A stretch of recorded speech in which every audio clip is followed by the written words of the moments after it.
tuan-tuan dan puan yang saya hormati, kasih Allah sekalian, para pencinta ilmu, para pengemis bangkirah Allah Subhanahu wa Ta'ala yang tidak pernah jemu hadir di rumah Allah. Dan pada malam ini kami bersyukur kepada ramai yang tak lebih memeriahkan sambut salam kuat daripada saya terlebih dahulu. Assalamualaikum warahmatullahi wabarakatuh. Waalaikumsalam. Alhamdulillah, pada malam ini dalam suasana kita baru sahaja selesai mengerjakan ibadah yang besar sepanjang awal 10 Zulhijjah yang lalu, disambung pula dengan ibadah hari raya korban. Ada yang berkorban di Terbingis saja. Terbingis dia berkorban dengan Pasir Ris. Ada yang berkorban di Jurong, mungkin ada yang di Sembawang, ada yang di luar Temasik pun ada yang di beberapa tempat yang lain. Disambung lagi dengan hari-hari tasyrik. Lepas daripada hari tasyrik, alhamdulillah kita pula dikejutkan dengan fenomena yang berlaku gerhana, Ustaz. Alhamdulillah. Maka kita pun bergegas mengingatkan diri kepada Allah SWT melakukan solat gerhana dalam senario yang seperti ini. Alhamdulillah, dan akhir sekali kita berada di awal minggu selepas daripada perkara tersebut dengan penuh rasa kesyukuran. Terlebih dahulu saya rasa sebagai seorang beriman, kita menyatakan dengan penuh kesyukuran apa yang dinyatakan oleh Nabi SAW. Alhamdulillah wa bi ni'matihi tatimmus shalihat. Tuan-tuan, Rasulullah SAW mengajar kita, bila kita lepas selesaikan satu-satu amalan yang sempurna, hajat kita dapat dikabulkan Allah lebih-lebih dari seluruh ibadah kita. Nabi SAW mengajar kita sebut Alhamdulillah. Boleh sebut sama-sama saya, tuan-tuan. Alhamdulillah wa bi ni'matihi tatimmus shalihat. InsyaAllah. Ini Nabi SAW mengajar, maknanya kita rasa bersyukur dengan nikmat Allah, bukan dengan duit kita, bukan dengan kedudukan, bukan dengan tenaga kita semata-mata, dengan nikmat Allah sebenarnya. Tatimmu dalam disempurnakan as-salihat, segala amal saleh tersebut. Jadi saya tidak percaya pada malam ini insya-Allah kita semua hadir dengan hati yang bersih, dada yang terbuka, fikiran yang lapang. Dan kebetulan pada malam ini pula tajuk yang kita pilih bersama-sama sangat sesuai dengan orang yang datang pada malam ini. Alhamdulillah, tak lain dan tak bukan suatu kesalahan. Ustaz siapa? Alhamdulillah. Itu kaki itu macam bahasa tak boleh. Alhamdulillah. Ustaz Patri ini dulu kita panggil dia apa panggil dia? Jangan dikering Ustaz, tak ada InsyaAllah. Jadi yang penting tu, alhamdulillah saya bersama kawan putih kita Patri bersama-sama. Tajuk dia pada malam ini iaitu krisis umat. InsyaAllah, ini krisis umat ni bukan mana-mana, krisis umat. Antara celik hati, antara buta hati dan buta akal bagi celik. Mudah-mudahan dalam suasana yang kita dah bersih ni, dah bersedia lapang ni, kita akan bersama-sama. Jadi sebagai permulaan, insyaAllah Fatimah yang panjang kan. Tapi bila sebut bab buta ni memang dia akan ajar sikit kan. Mungkin Ustaz boleh buka insyaAllah apa sebenarnya kita nak masukkan topik pada malam pada. Assalamualaikum warahmatullahi wabarakatuh. Bismillahirrahmanirrahim. Alhamdulillahi rabbil alamin. Wassalatu wassalamu ala sayyidina Muhammadin asyrafil anbiya'i wal mursalin wa ala alihi wa ashabihi wa tabi'ihim bi ihsanin ila yaumiddin. Pertama sekali sama-sama kita bersyukur ke hadirat Allah Subhanahu wa taala. Malam ini kita dapat kurniaan limpahan Allah Subhanahu wa taala sehingga dapat kita bertemu bersama dalam Masjid Darul Muftan ini untuk kita saling ingat mengingatkan di antara kita. Mudah-mudahan apa yang kita niatkan ini ditunaikan oleh Allah Subhanahu wa taala dan disediakan sebaik-baik ganjaran olehnya untuk keperluan hidup kita di dunia dan juga di akhirat nanti. Amin ya rabbal alamin. Terima kasih Ustaz Jamal yang bersama-sama dengan saya di depan tuan-tuan dan puan-puan sekalian pada malam ini. InsyaAllah untuk kita berboraklah tuan-tuan. Malam ini sebenarnya saya kata dengan Ustaz Jamal, Ustaz Jamal tak berpersihat, tapi saya kata tak apa Ustaz Jamal, kita take it lightly. Malam ni kita borak-borak, sembang-sembang, tapi sembang yang berisi. Mudah-mudahan kita semua mendapat manfaatnya. Tuan-tuan dan puan-puan sekalian, alhamdulillah, pertama kita syukur Allah pilih kita ini menjadi hamba-Nya yang beriman. Kita bersyukur sebab Allah Subhanahu wa taala pilih kita ini untuk menjadi umat Nabi Muhammad sallallahu alaihi wasallam. Dan itu satu kemuliaan, satu hadiah yang sangat istimewa, sebab umat Nabi ini ialah sebaik-baik umat. Kuntum khairu ummatin ukhrijat lin-nas. Ya kan? Selalu dah kita dengar ayat, kamu adalah sebaik-baik umat yang dikeluarkan kepada manusia. Syukur kita kepada Allah.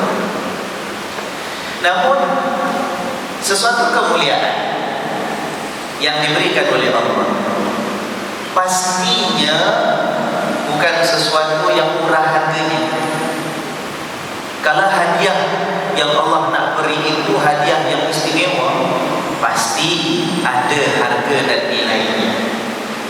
Untuk kita ini meneruskan kehidupan kita sebagai hamba Allah yang terpilih sebagai umat Nabi Muhammad sallallahu alaihi wasallam, pastinya ada harga. Dan harga itu berupa ujian. Ahasiban nasu an yutraku an yaqulu amanna wa hum la yuftanun. Apakah manusia itu menyangka bahawa mereka itu akan dibiarkan begitu sahaja oleh Allah, mengaku kami beriman, kami beriman, sedangkan mereka tidak dipuji, kata Allah. Maknanya kita dapat nikmat hadiah iman daripada Allah, satu hadiah yang sangat tinggi nilainya, tetapi pasti ada ujian. Tuan-tuan dan puan-puan sekalian, kerana ujian-ujian yang ditetapkan oleh Allah Subhanahu wa taala, kita melihat umat yang beriman ini daripada awal hari pertama Rasulullah sallallahu alaihi wasallam menjalankan dakwah baginda, kita melihat berbagai dugaan yang dihadapi oleh umat yang beriman. Malah Rasulullah sallallahu alaihi wasallam sendiri kan mendapat cobaan, ujian, gangguan. Begitu dengan para sahabat. Sampailah kita melihat setelah Rasulullah sallallahu alaihi wasallam wafat, pun para sahabat menghadapi berbagai ujian. Sayyidina Abu Bakar sebagai contoh, ketika menjadi khalifah yang pertama, di antara ujian yang dihadapi oleh beliau dengan para sahabat yang lain ialah ada sekumpulan orang Islam yang memilih untuk murtad daripada agama Allah. Dan kita tahu semua dah kisah itu. Ada yang sebahagiannya buat keputusan tidak mau membayar zakat, sedangkan sebelum itu ketika hidup Nabi sallallahu alaihi wasallam mereka tak pernah terlepas daripada bayar zakat. Ujian dihadapi oleh para sahabat radhiyallahu anhu. Zaman Sayyidina Umar juga ada ujian-ujiannya. Zaman Sayyidina Uthman ada ujiannya. Malah kita melihat Sayyidina Uthman radhiyallahu anhu, Sayyidina Umar radhiyallahu anhu menghadapi ujian bukan sikit-sikit, tuan. Mereka ini sahabat yang terpilih. Mereka ini manusia yang Allah pilih menjadi sahabat-sahabat yang sangat rapat dengan baginda sallallahu alaihi wasallam. Tapi kita lihat ujian yang mereka hadapi sampai hujung hidup mereka.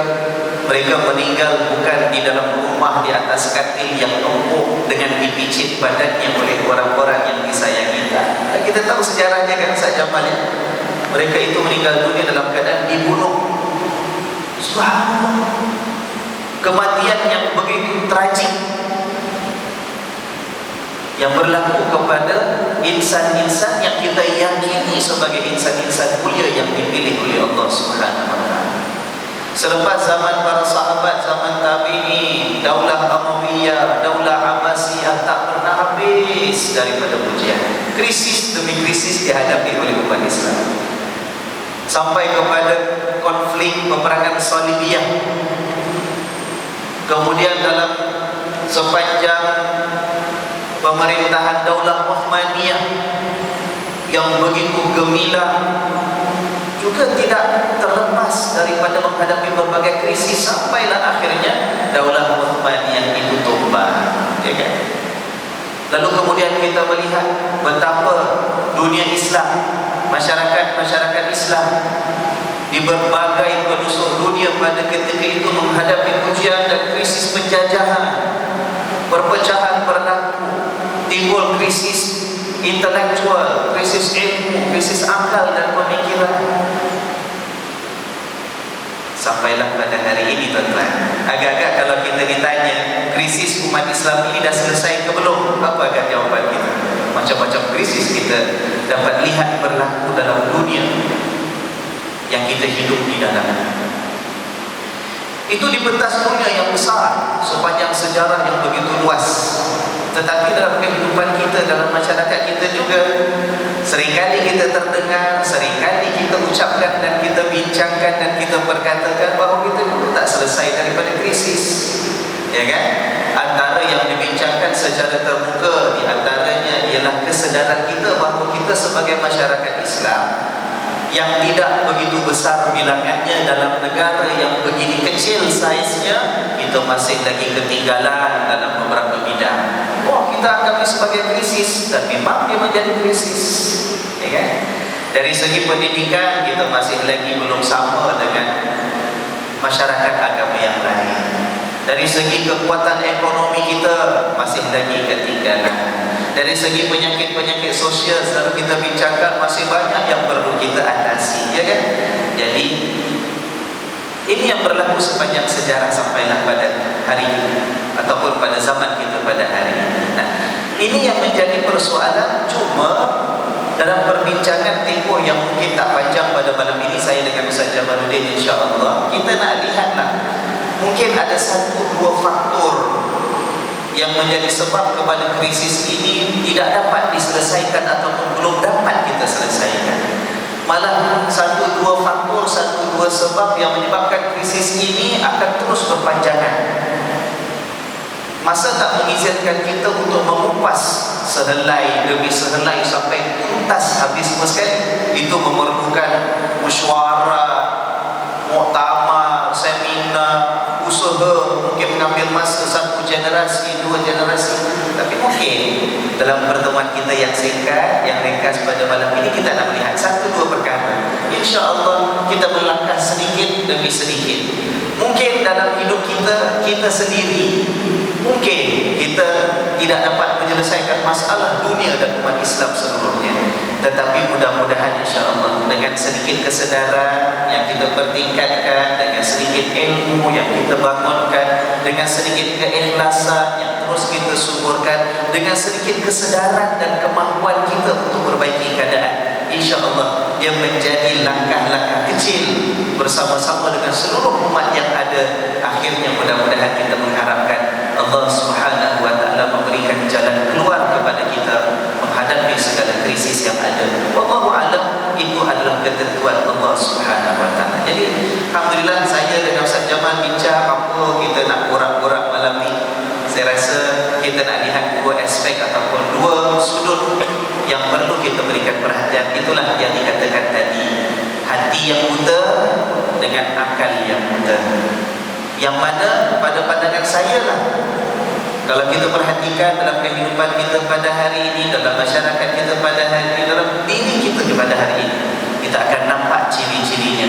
Masih ada lagi buta dalam hati kita, masih ada lagi unsur-unsur buta dalam akal kita. Ini yang kita nak bincangkan, insya-Allah. Mudah-mudahan Ustaz Jamaluddin pun akan berfungsi ilmu beliau dengan kita sama-sama dalam borak bicara sembang kita pada malam ini dengan izin Allah Subhanahu wa taala. InsyaAllah. Alhamdulillah, itu sebagai satu gambaran bahawa inilah realiti kehidupan kita. Kita tidak dapat lari daripada apa yang mungkin diistilahkan sebagai krisis.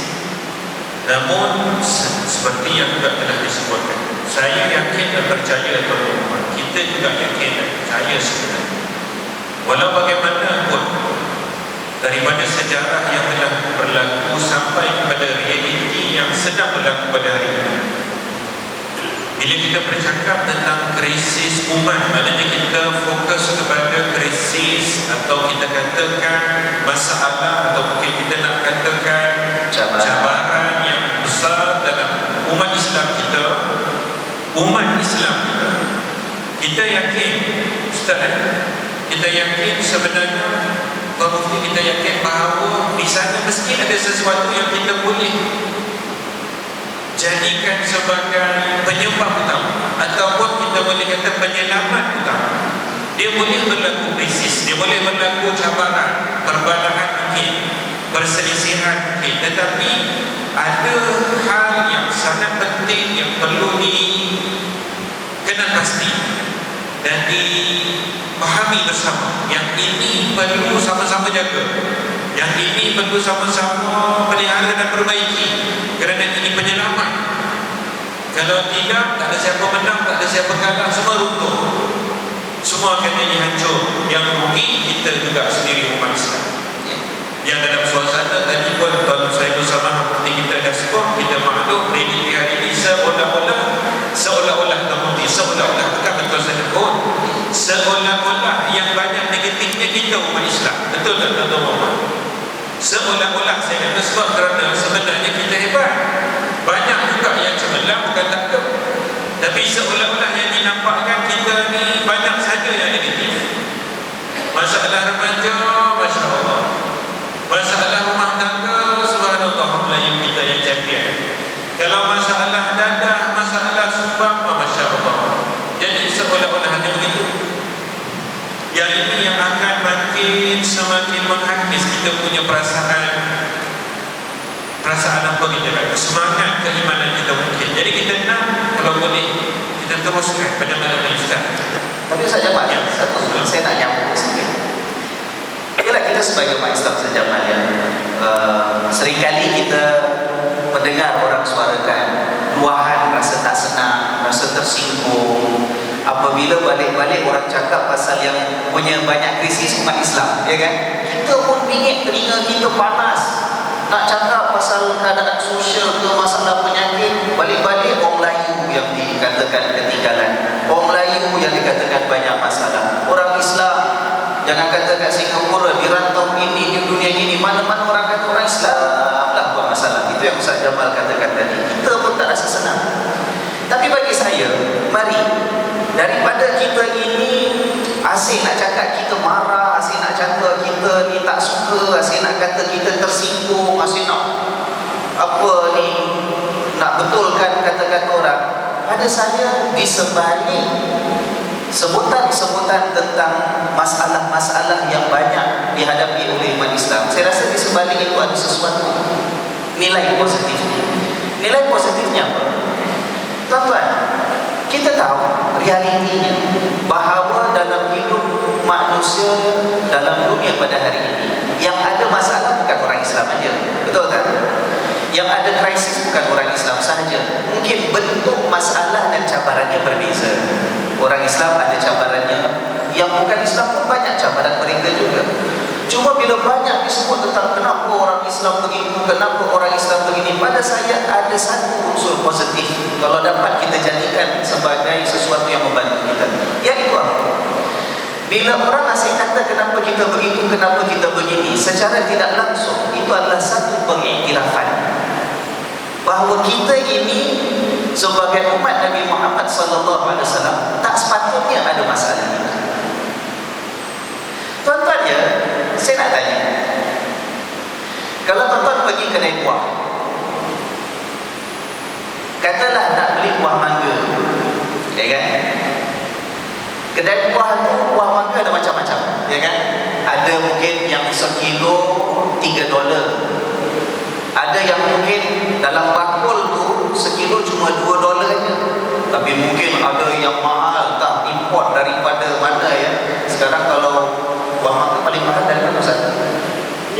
India. Oh, daripada India. Oh, Tuan Haji bakar buah mangga. Katalah, jangan kata sekilo, satu biji tu yang tak sampai sekilo, sampai $6 katalah. Kan? Baik. Tuan-tuan, kalau yang dalam bakul yang sekilo saya kata $2 sahaja. Kalau nampak ada hitam-hitam, kulitnya kedut-kedut, cium pun tak bau wangi, ya kan?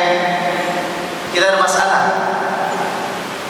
Kita marah tak dengan orang kedai tadi kata, oh ni nampak hitam, nampak macam dah lama, dah tak cantik, kulitnya pun dah berkedut-kedut.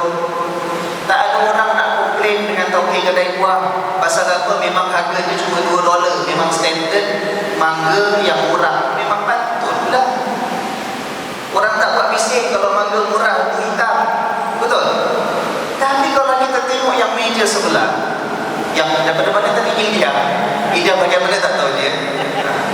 India yang satu biji tak sampai sekilo tu $6, tapi ada hitam-hitamnya, kulitnya tak cantik, picit-picit pun dah lembik katalah, tapi harganya $6 sebiji.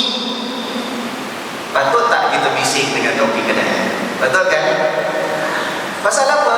Pasal kalau begitulah buah yang paling mahal, yang paling tinggi grade-nya, tak patut ada hitam-hitamnya. Betul tak? Sebab itu orang buat bising.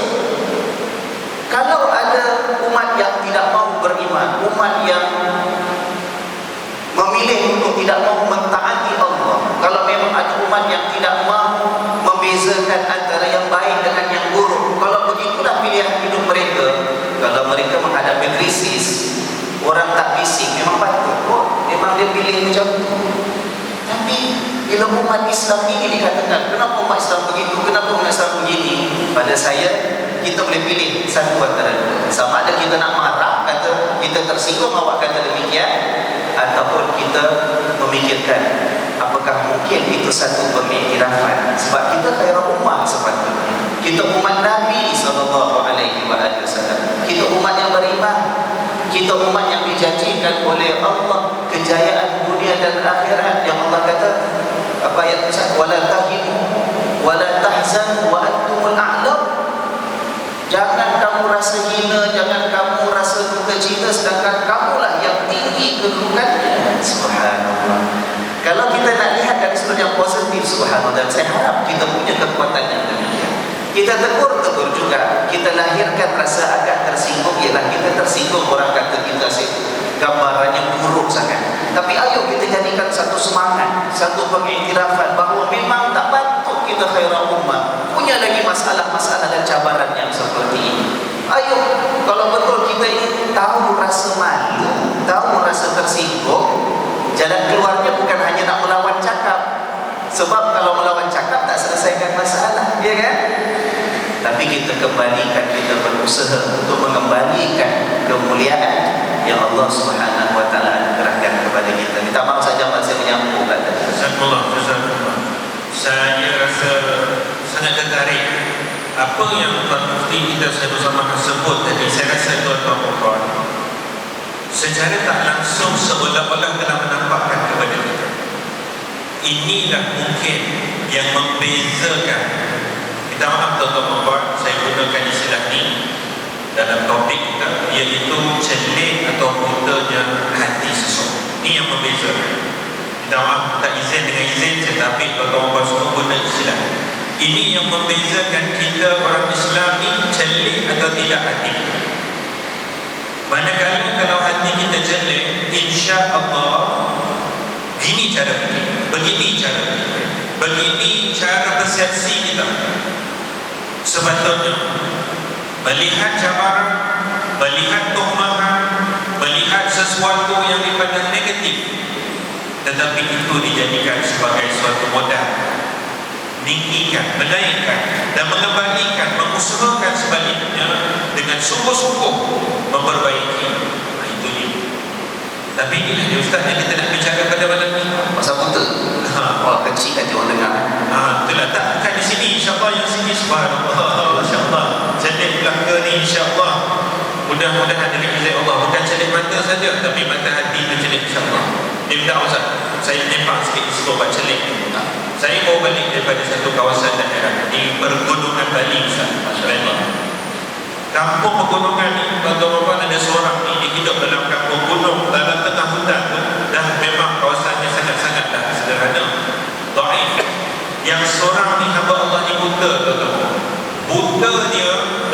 lebih 24 tahun.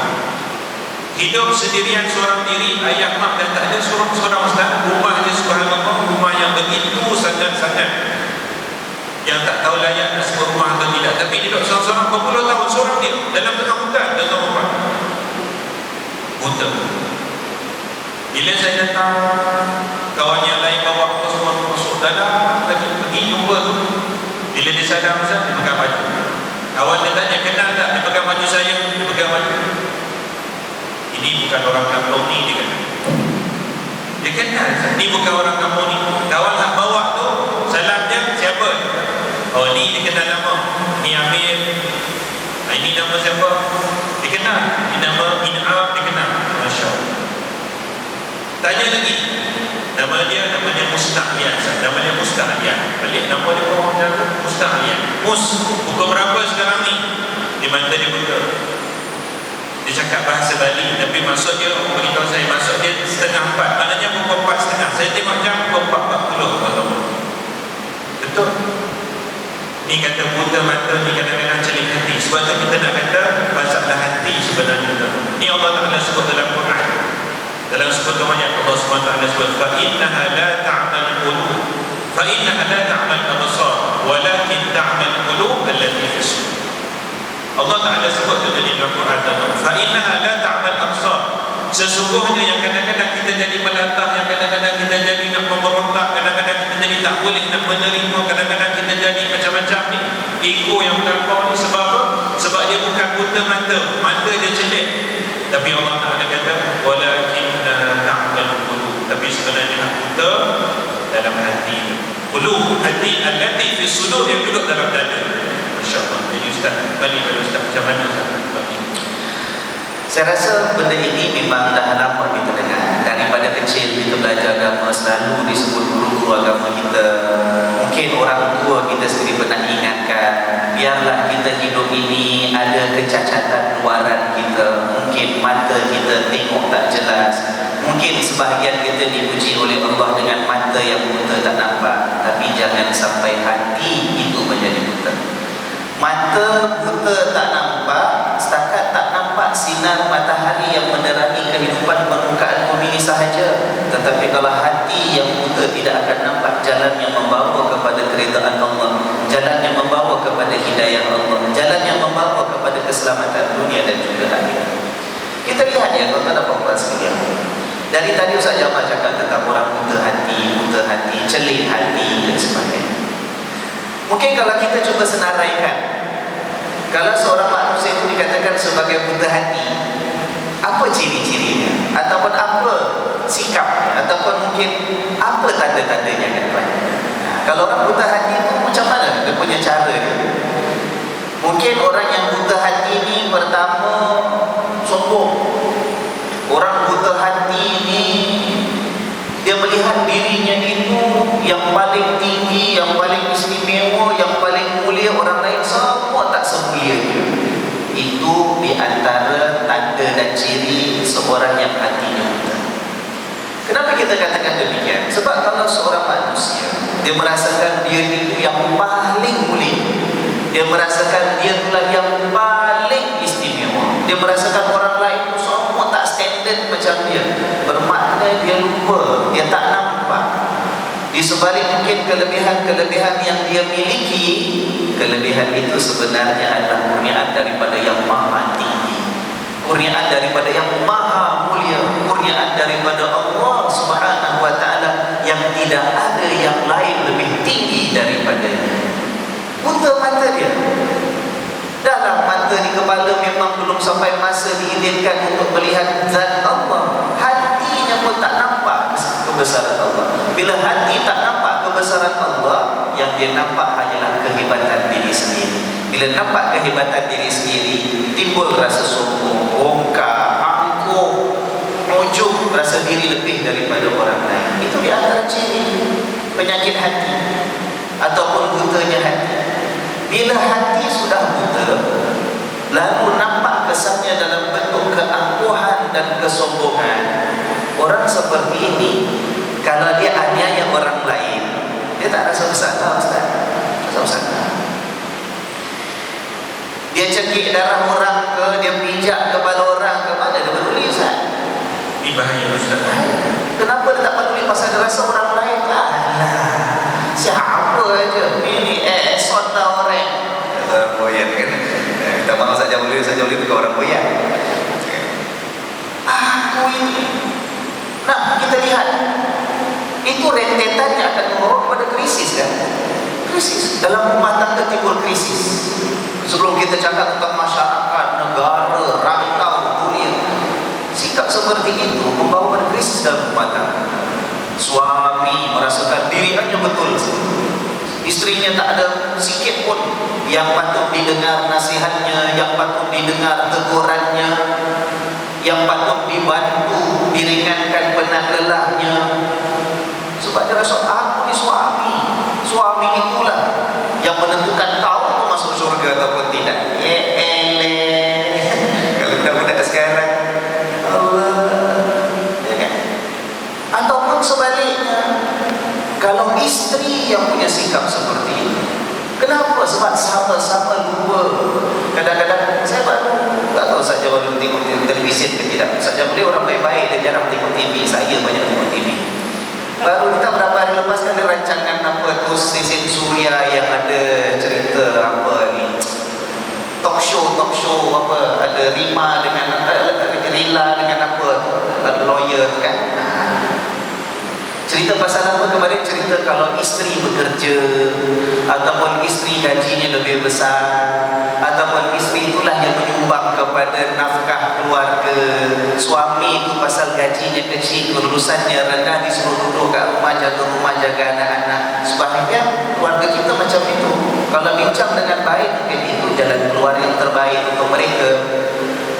Itu tak akan jadi masalah kalau tidak ada dalam hati dan dalam diri si isteri perasaan tadi, angkuh, sombong, mentang-mentang dia yang keluar cari kerja, mentang-mentang gajinya lebih besar, mentang-mentang kelulusan dia lebih tinggi, pangkatnya lebih besar sebagainya.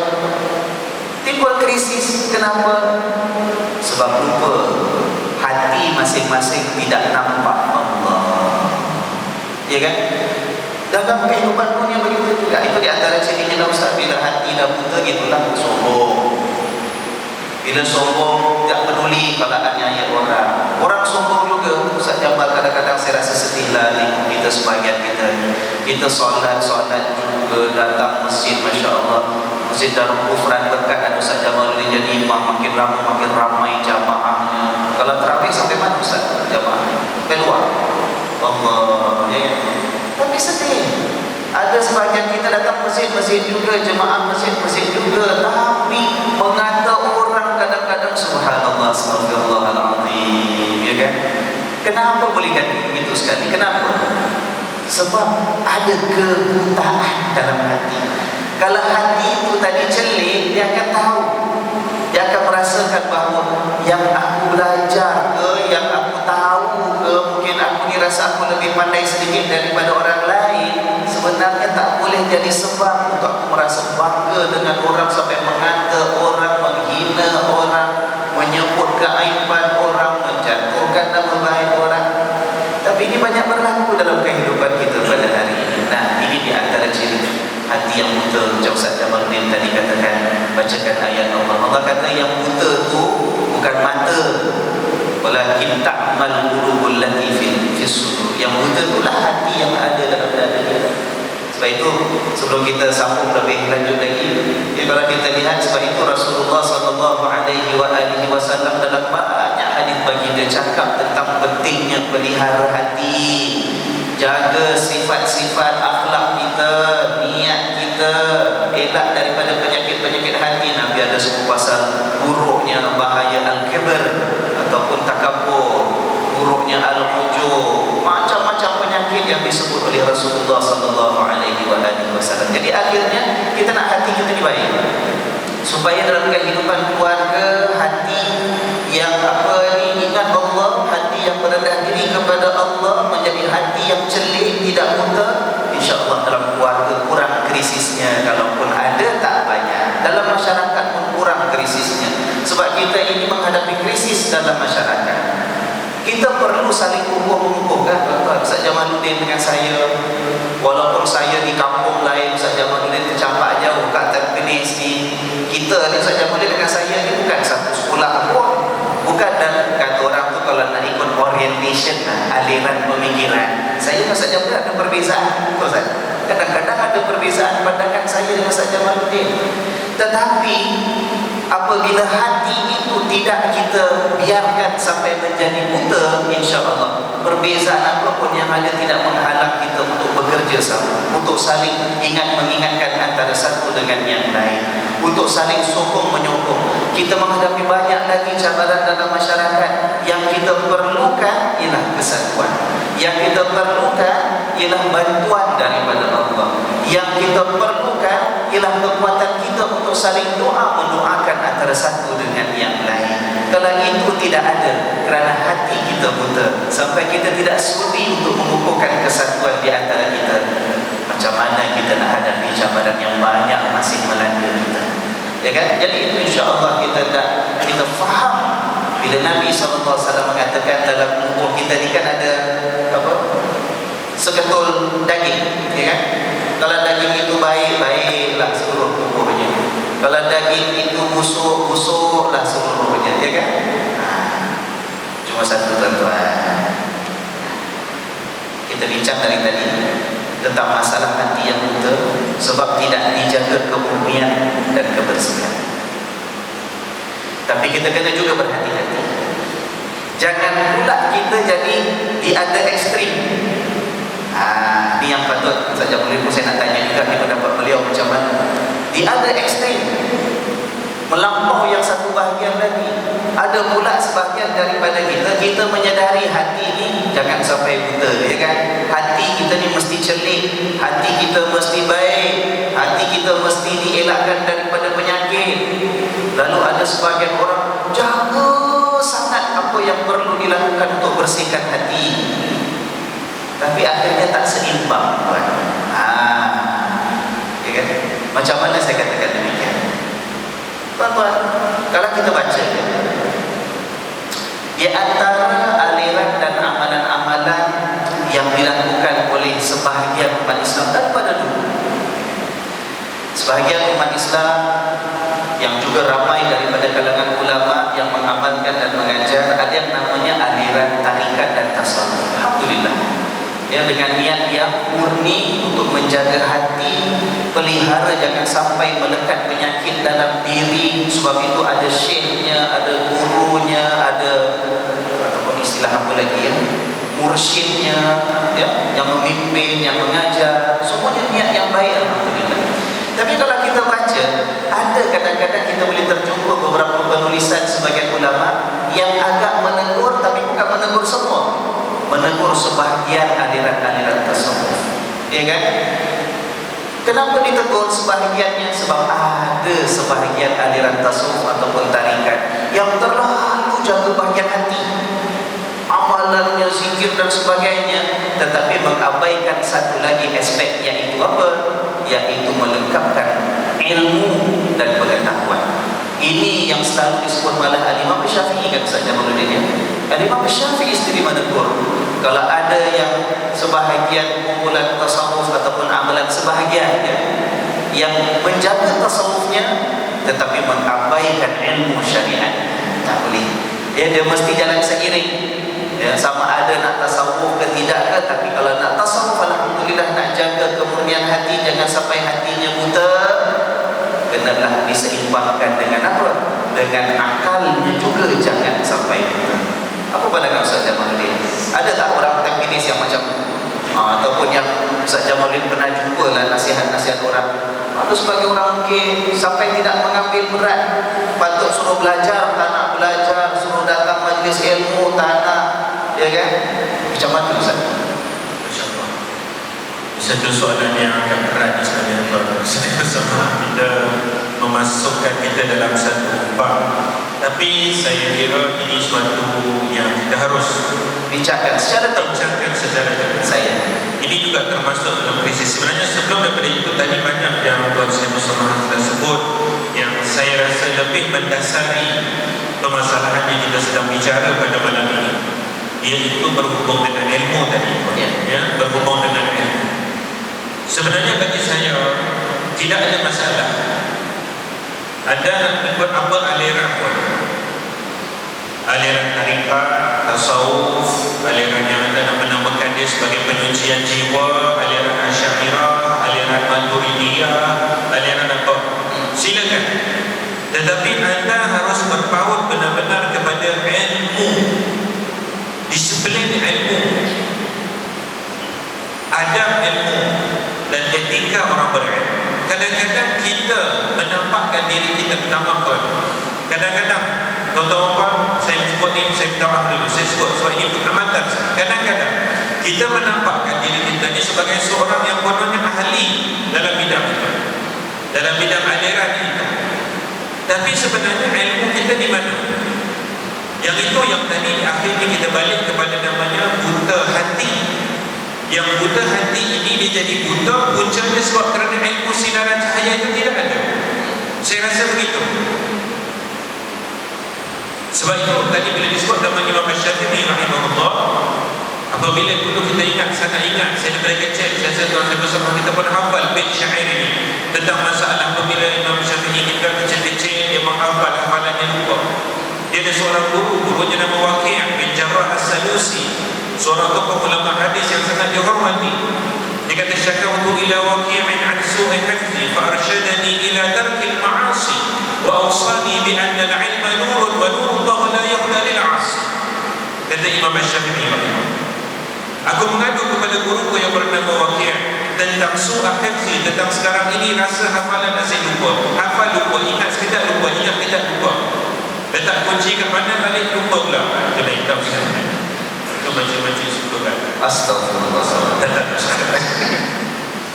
Wa awsani bi anna al-'ilma nurun. Kemudian Imam Syafi'i kata, dan kemudian guruku itu menasihatkan kepada aku, mewasiatkan kepada aku, makna ingat sesungguhnya ilmu Allah Ta'ala itu cahaya. Akhirnya ilmu ni, dan saya banyak kali tuan-tuan yang duduk dan hadir dalam kuliah saya, kuliah hadis Jumaat petang Jumaat baru ni, kuliah malam hari Jumaat lepas Jumaat, kuliah luar, tuan-tuan masih ingat takut dia jemu. Saya tak jemu, saya akan selalu ulang.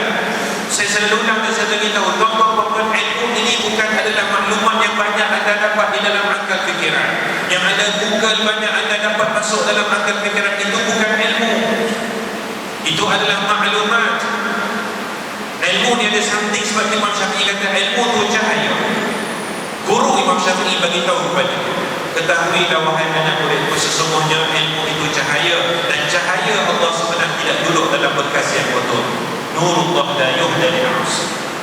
Maknanya ilmu sebenarnya duduk dalam hati. Sebab itu kita kata buta hati. Jadi tuan-tuan rahimahullah, sebenarnya apa yang kita nak, saya sebutkan di sini, kembalikan diri kita kepada disiplin ilmu yang sebenar-benarnya, yang kita benar-benar memautkan diri kita kepada tangkai ilmu yang ia sebenarnya cukup bercahaya daripada hidayah Allah. Sumbernya Al-Quran, sumbernya hadis yang murni, dan buahnya adalah akhlak yang cukup indah dan baik, yang tidak akan menggelapkan kita. Dia tidak akan jadi kita menyempitkan, dia tidak akan jadi kita memusuhkan, dia tidak jadi kita membencikan sesama. Itu ilmu yang sebenarnya. Saya pelik kadang-kadang pada hari ini orang-orang yang seolah-olah mencinta ilmu dengan ilmu hujah ilmu yang bercina-cina, mungkin hujah ilmu yang berbisa-bisa tu, bisa-bisa bahasa tu, hujahnya bisa hebat, hujah tu keluar macam-macam, disiplin ini keluar, disiplin ini keluar nama tabi'in, keluar nama ulama, keluar kaedah usul. Tapi kita tuan belum datang, hari datang jumpa, kita nak bincang, bila datang jumpa kita tengok, apa ni sampai ya, dapat mana ni, saya baca dalam Google, saya ambil dalam komputer. Betul, akhlak tak kurang. Jadi dengan itu, jadi kita membenci, jadi itu kita kutuk, jadi itu kita tomah, jadi yang dengan modal yang seperti itu. Dua pihak aliran yang sama ada, yang tadi disebut oleh saya bersama, yang Masya Allah begitu semangat pada ilmu, ataupun mungkin pada semangat aliran yang membersihkan jiwa, membersihkan hati. Jadi saya lihat memang ada. Dan kita harap dengan hati yang terbuka, sama-sama kita nak cuba memurnikan bagaimana zaman Rasulullah SAW dan para sahabat. Mereka yang pada ketika itu tidak langsung didengarkan pada masa itu siapa pun guru tasawufnya, tak ada didengarkan pun seorang nama mursyidnya. Imam Sa'id ibn Musayyib contohnya sebagai mursyid kepada anak muridnya yang berguru, yang tak ada, kita tak pernah dengar. Tapi mereka pada masa itu menterjemahkan dan melahirkan, Masya Allah, akhlak tokoh-tokoh ulama yang begitu hebat, yang tasawufnya, yang kalau kita namakan itu tasawuf, begitu luar biasa. Apabila berbicara tentang ihsan, berbicara tentang ikhlas, berbicara tentang taubat, Masya Allah, cukup luar biasa. Jadi ini yang kita harapkan, dan ini kita nak jelekkan dalam masyarakat kalau boleh. Saya nak tambah sedikit beberapa apa sekalian. Kita sebutkan tadi bahawa memelihara hati, jangan sampai hati itu datang penyakit, akhirnya dia buta, itu penting kita pelihara.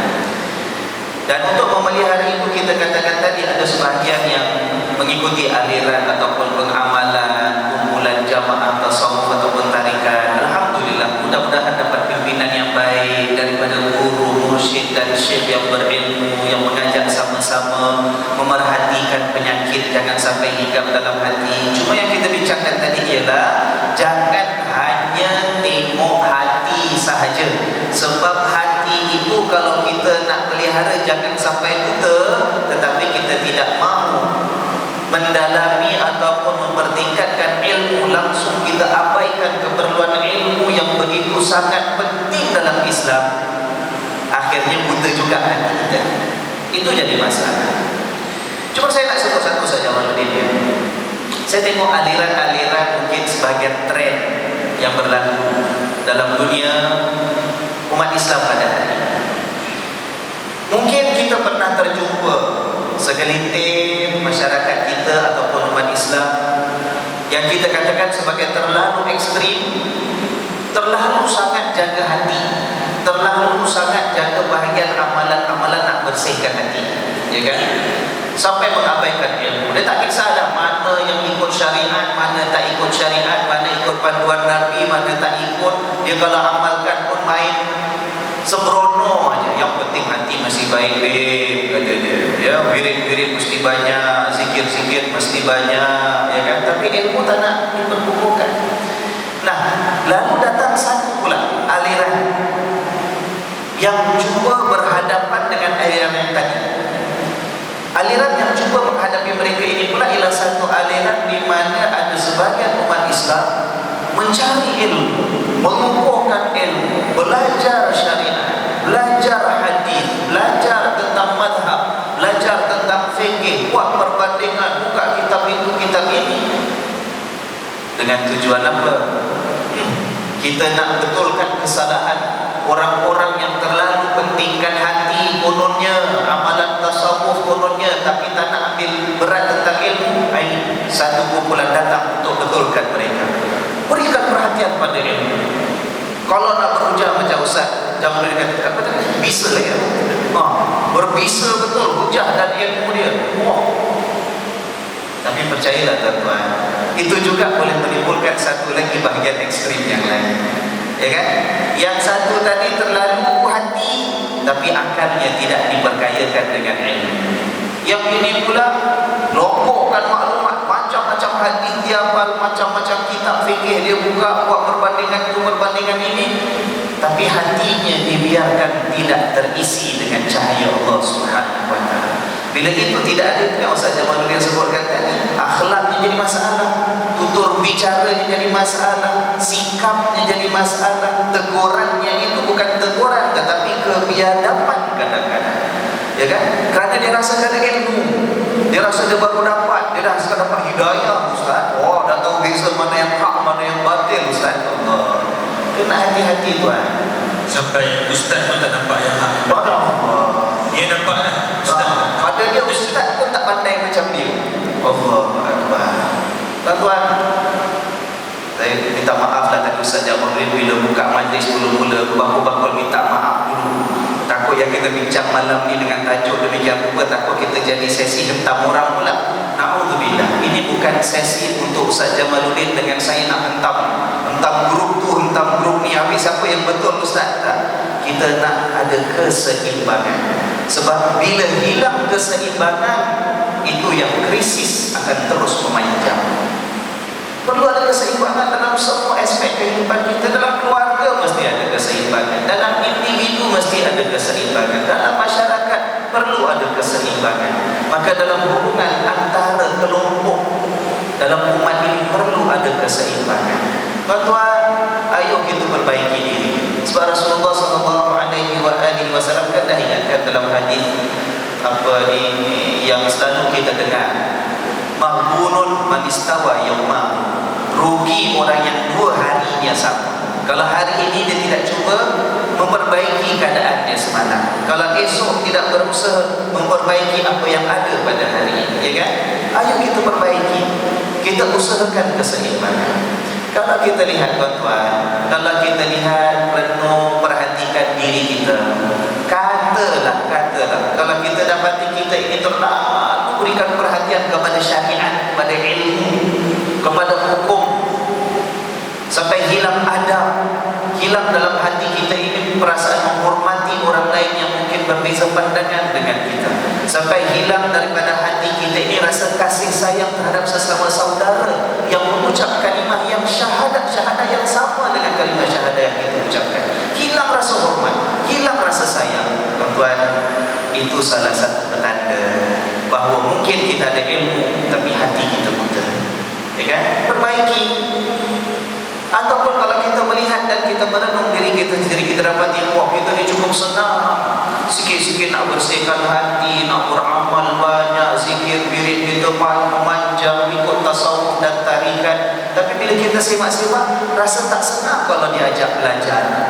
Kalau suruh datang mengaji, susah sangat. Kalau suruh buka bawah kitab, letih sangat. Tapi kalau suruh ajak zikir, wah, kita pun datang. Kerana kita nak bersihkan hati semata-mata. Cuba kita simak balik. Takut, saya tak kata semua. Takut kalau kita ini, jangan tengok orang lain. Jangan tengok orang lain. Kalau kita sendiri takut, kita lihat rupa-rupanya kita terlalu jaga bahagian hati kita, tapi mengabaikan keperluan ilmu. Nah, takut akal kita buta, ya kan? Perlu kedua-duanya kita seimbangkan, dua-duanya kita bertingkatkan. Dalam masyarakat begitulah, kita menghadapi cabaran yang masih banyak dalam masyarakat kita. Kita nak perbaiki. Apa saja masalah kita sebut, semuanya perlu kita tangani bersama. Perlu ada dua-dua tuan-tuan. Tak cukup cabaran yang kita hadapi dalam masyarakat kita pada hari ini, jalan keluarnya usaha kita hanyalah dengan pertingkatkan ilmu sahaja. Tak cukup. Kita sibuk bincang satu masyarakat macam mana nak bertingkatkan prestasi sekolah anak-anak kita. Kita nak tambah ramaikan anak-anak kita orang Islam ini yang masuk institusi pendidikan tinggi mungkin. Itu belum cukup. Kalau setakat itulah kita nak perkayakan kemampuan ilmu, tetapi kita abaikan keperluan hati, masyarakat kita akan terus pincang. Kalaupun ada satu bahagian krisis dapat kita atasi esok, dia akan menyebabkan krisis yang lain pula akan timbul. Ataupun sebaliknya, kita melihat dalam masyarakat kita ni mungkin banyak masalah sosial, masalah remaja, masalah anak muda tak kenal agama, masalah anak muda yang hanyut dengan gaya hidup yang jauh daripada agama Allah. Kita pun nak kukuh bahagian rohani, kita nak kukuh bahagian hati. Kita nak jadikan semua masyarakat kita, anak muda kita punya hati yang bertakwa kepada Allah. Tapi kita abaikan bahagian pembangunan ilmu, juga akan bincang masa depan kita. Ini yang kita bincangkan pada hari ini. Tuan-tuan, kalau tidak kita seimbangkan ini, saya bimbang. Bimbangnya apa?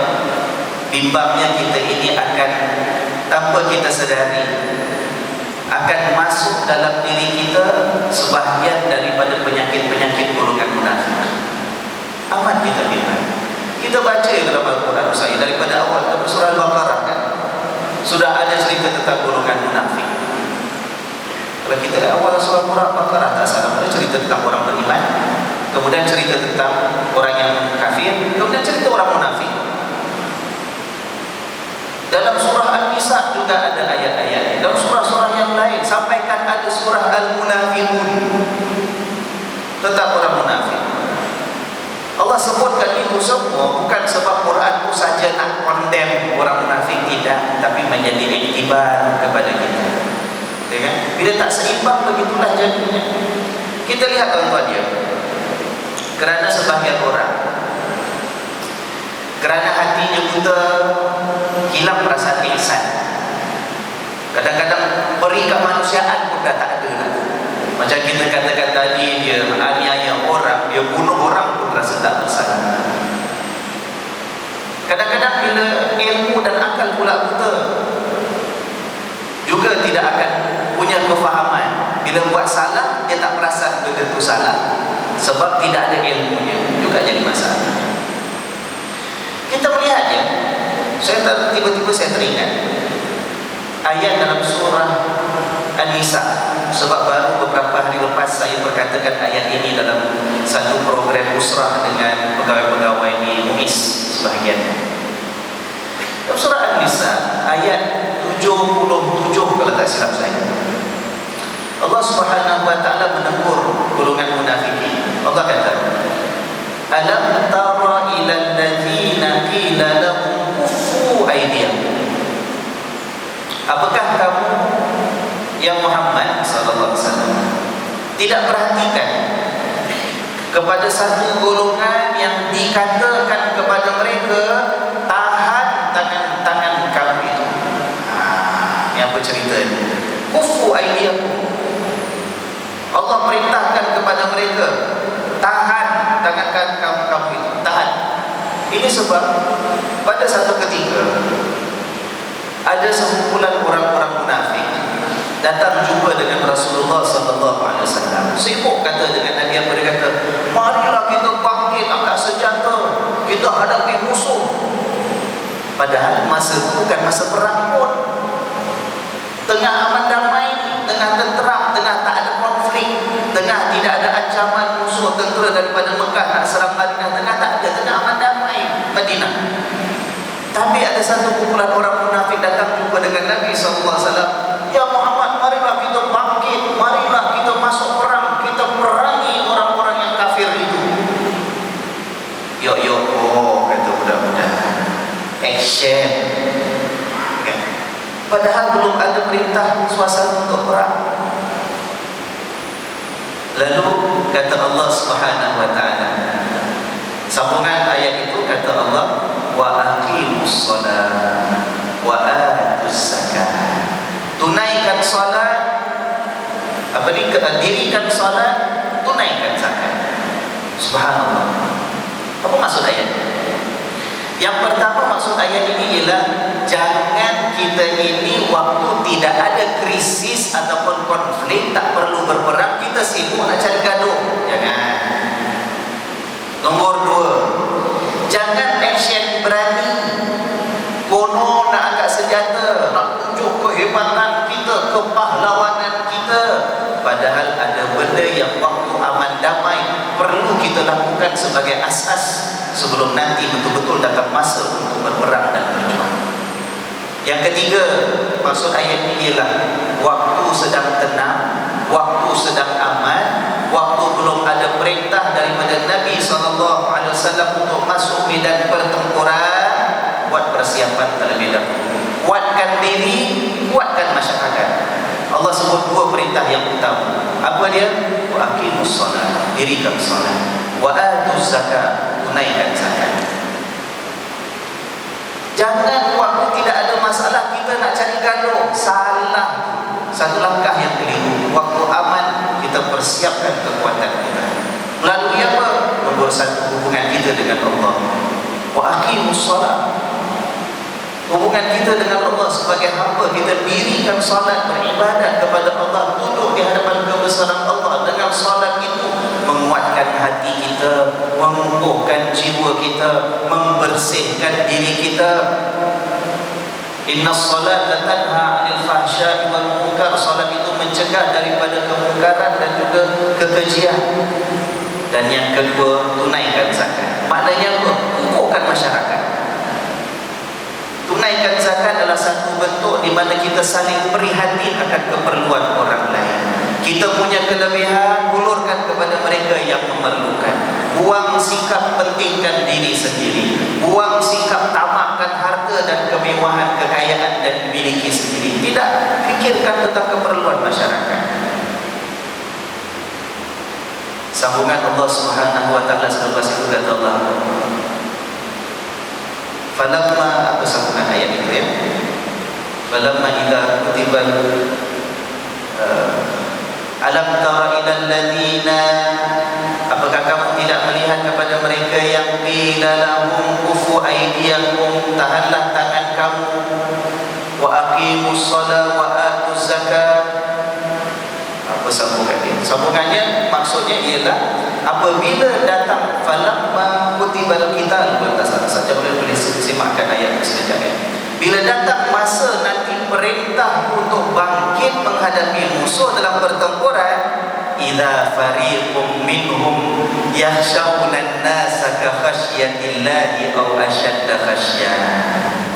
Ni kalau tak siapkan kekuatan dengan solat, dengan zakat, tak kukuhkan diri sendiri, tak kukuhkan masyarakat, kata Allah, nanti bila sampai masa yang sebenarnya datang perintah untuk bangkit berjuang, kamu akan dapati tiba-tiba adalah kumpulan orang yang seperti itu, yang sebenarnya mereka itu takut kepada musuh macam mereka takut kepada Tuhan.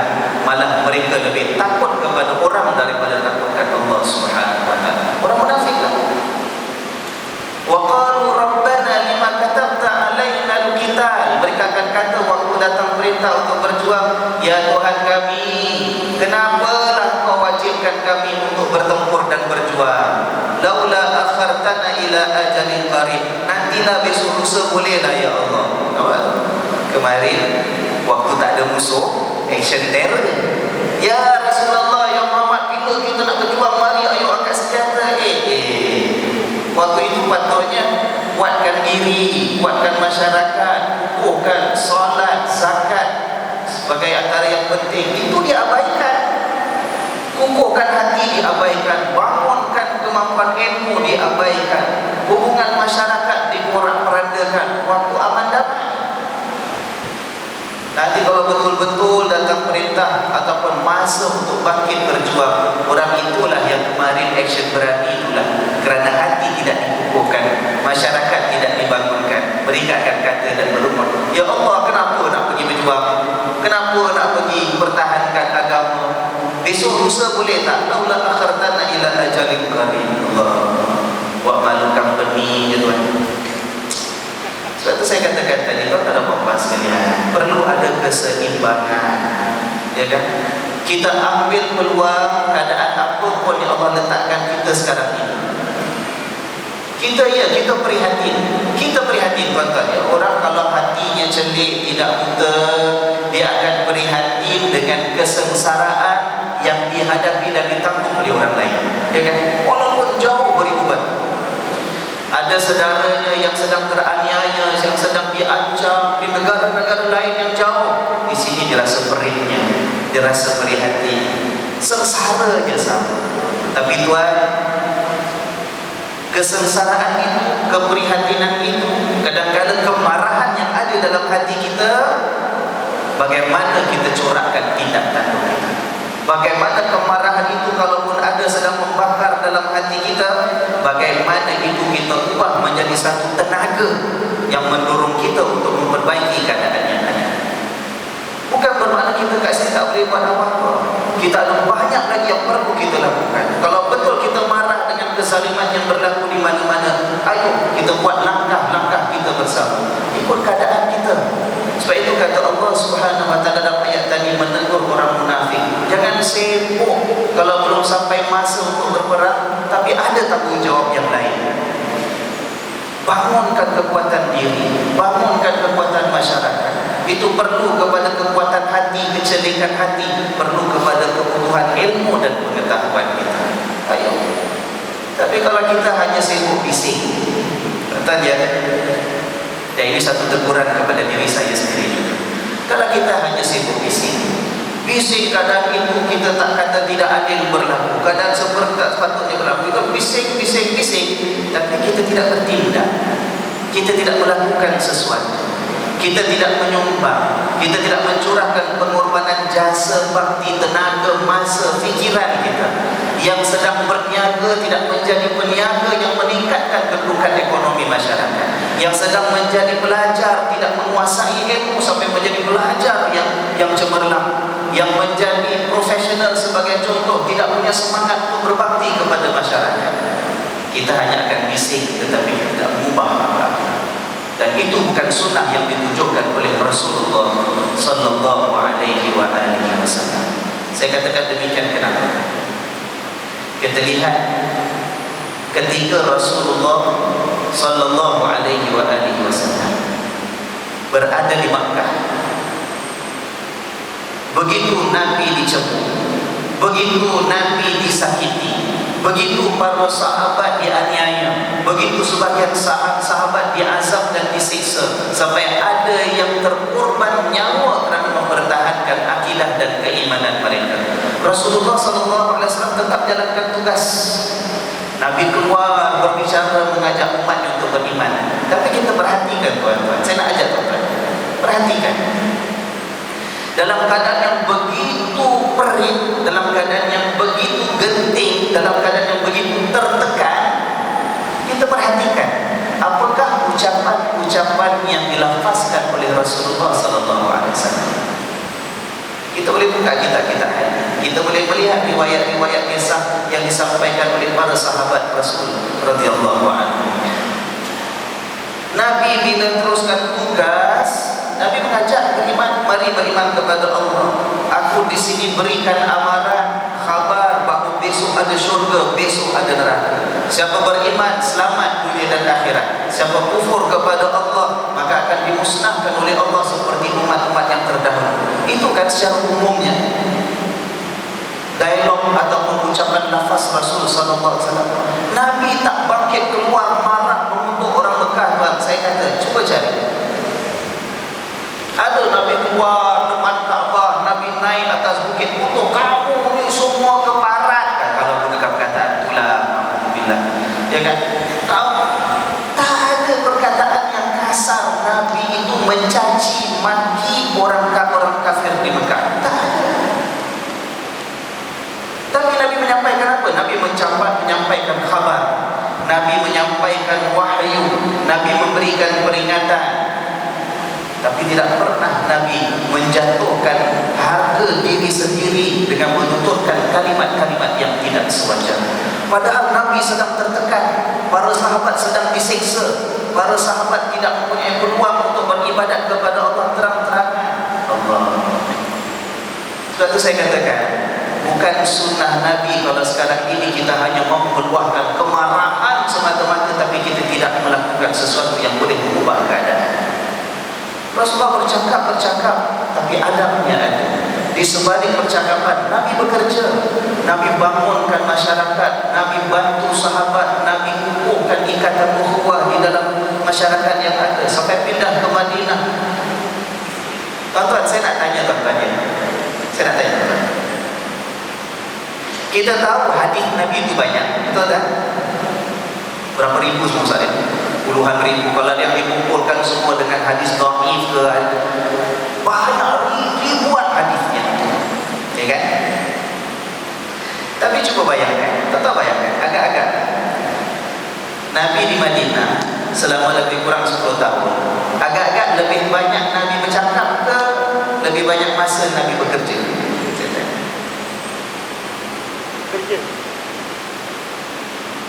Para sahabat Rasul sallallahu alaihi wasallam, sepanjang mereka bersama dengan Rasulullah sallallahu alaihi wasallam, agak-agak gambarkan. Mereka lebih banyak cakap ke lebih banyak main? Rasulullah sallallahu alaihi wasallam kalau habiskan masa lebih banyak bercakap daripada berusaha, bersungguh-sungguh, bekerja, berbakti, berjasa. Kalau Nabi lebih banyak cakap, hadis yang kita kumpul pada hari ini jauh lebih banyak daripada yang memang dah ada sekarang. Tapi hadis-hadis Rasul sallallahu alaihi wasallam, kadang-kadang kebanyakan hadis Nabi pendek-pendek kan, Ustaz Jamaluddin kan? Kebanyakan hadis pendek. innamal a'malu binniyat wa innama likulli imri'in ma nawa. Macam panjang Ustaz sampai hadis itu habis. Hadis yang pertama yang biasa disebut oleh orang-orang yang menulis mengarang kitab-kitab tentang hadis Nabi sallallahu alaihi wasallam. Itu hadis pertama 40 kan yang pertama. Tapi panjang-panjang berapa? 7 baris, 8 baris. Kadang-kadang ucapan Nabi sikit aja. Idza lam tastahi fasna ma syi'ta. Kalau kau tak ada perasaan malu, buatlah apa kau tak. Pendek. Sahabat pun boleh hafal. Ya kan? Tapi kerjanya, perjuangannya, pengorbanannya kerana hati Nabi bukan hati yang buta. Akal Nabi ilmunya bukan ilmu yang tidak berharga. Sebab itu didorong keimanannya untuk mencari keridaan Allah, mengubah keadaan. Kita cerminkan diri kita tuan-tuan pada hari ini. Cakap itu banyak. Terutama sekali yang dulu kat depan ni. Cakap tak habis-habis. Kita menghadapi krisis banyak. Penyelesaiannya bukan dengan banyak bercakap. Sebab itu Nabi SAW kadang-kadang ada orang geram dengan saya. Kesian. Orang kata mufti ni kadang-kadang bila kita ajak berbincang, tanya soalan mufti, dia tak nak jawab. Saya kalau orang tanya soalan, nak tahu jawapan sebab tidak tahu ilmunya, insya-Allah saya cuba untuk jawab. Tapi kadang-kadang yang sebahagian tu bila datang, sama ada datang orangnya pada saya ke ataupun emailnya pada saya, bukan nak ajak bincang untuk dapat jawapan, tak. Tapi nak apa? Nak sparring. Tahu sparring tak? Nah, sparring betul. Sparring ke sparring? Sparring. Tahu sparring. Sedangkan kita lihat Rasulullah sallallahu alaihi wasallam banyak dalam riwayat Nabi ingatkan, jaga-jaga, jangan banyak berbahas, jangan sangat banyak berdebat. Antara perkara yang cukup disebut oleh Nabi sallallahu alaihi wasallam yang tak patut kita buat, satu yang dikenali sebagai al-mirah. Mirah maknanya lemah hujah untuk jatuhkan lawan dengan penuh rasa bangga yang kita sajalah yang betul.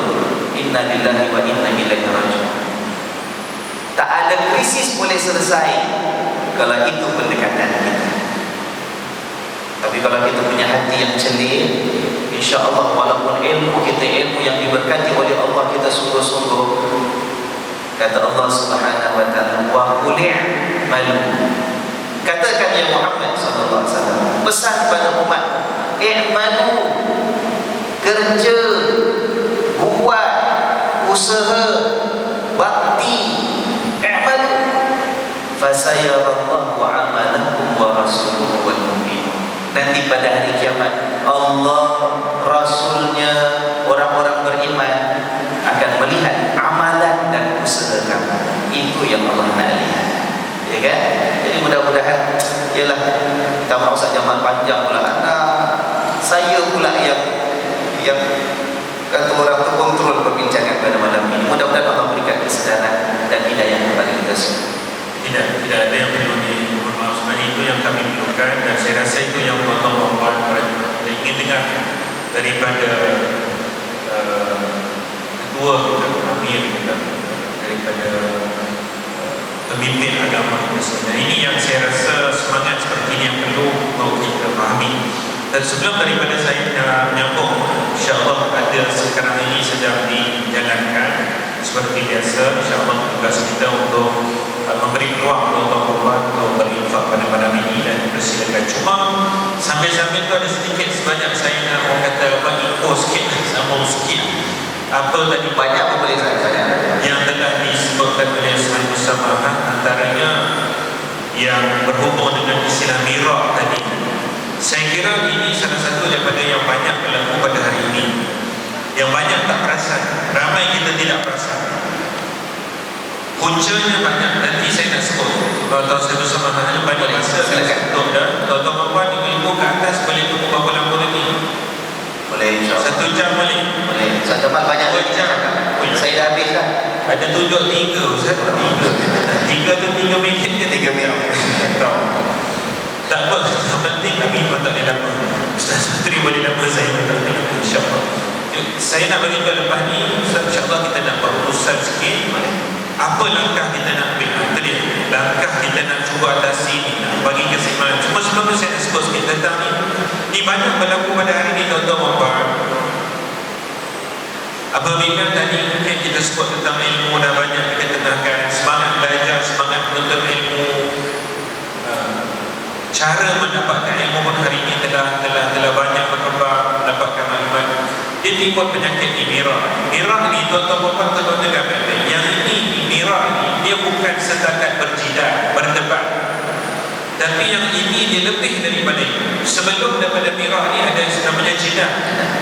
Jidat ini memang sesuatu yang memang ada masa dan ada masalah dibolehkan berjidat.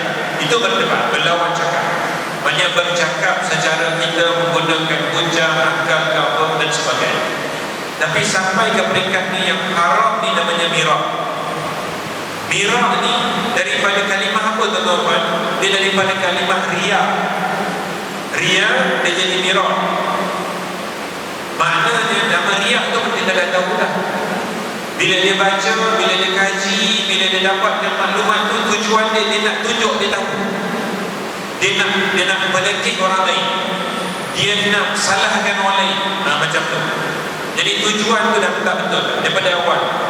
Dia boleh kaji. Kita hari ni kita boleh kaji. Itu ramai hari ni sebut apa nama Syekh Google, Mufti Google. Saya pun tak tahu ada istilah tu.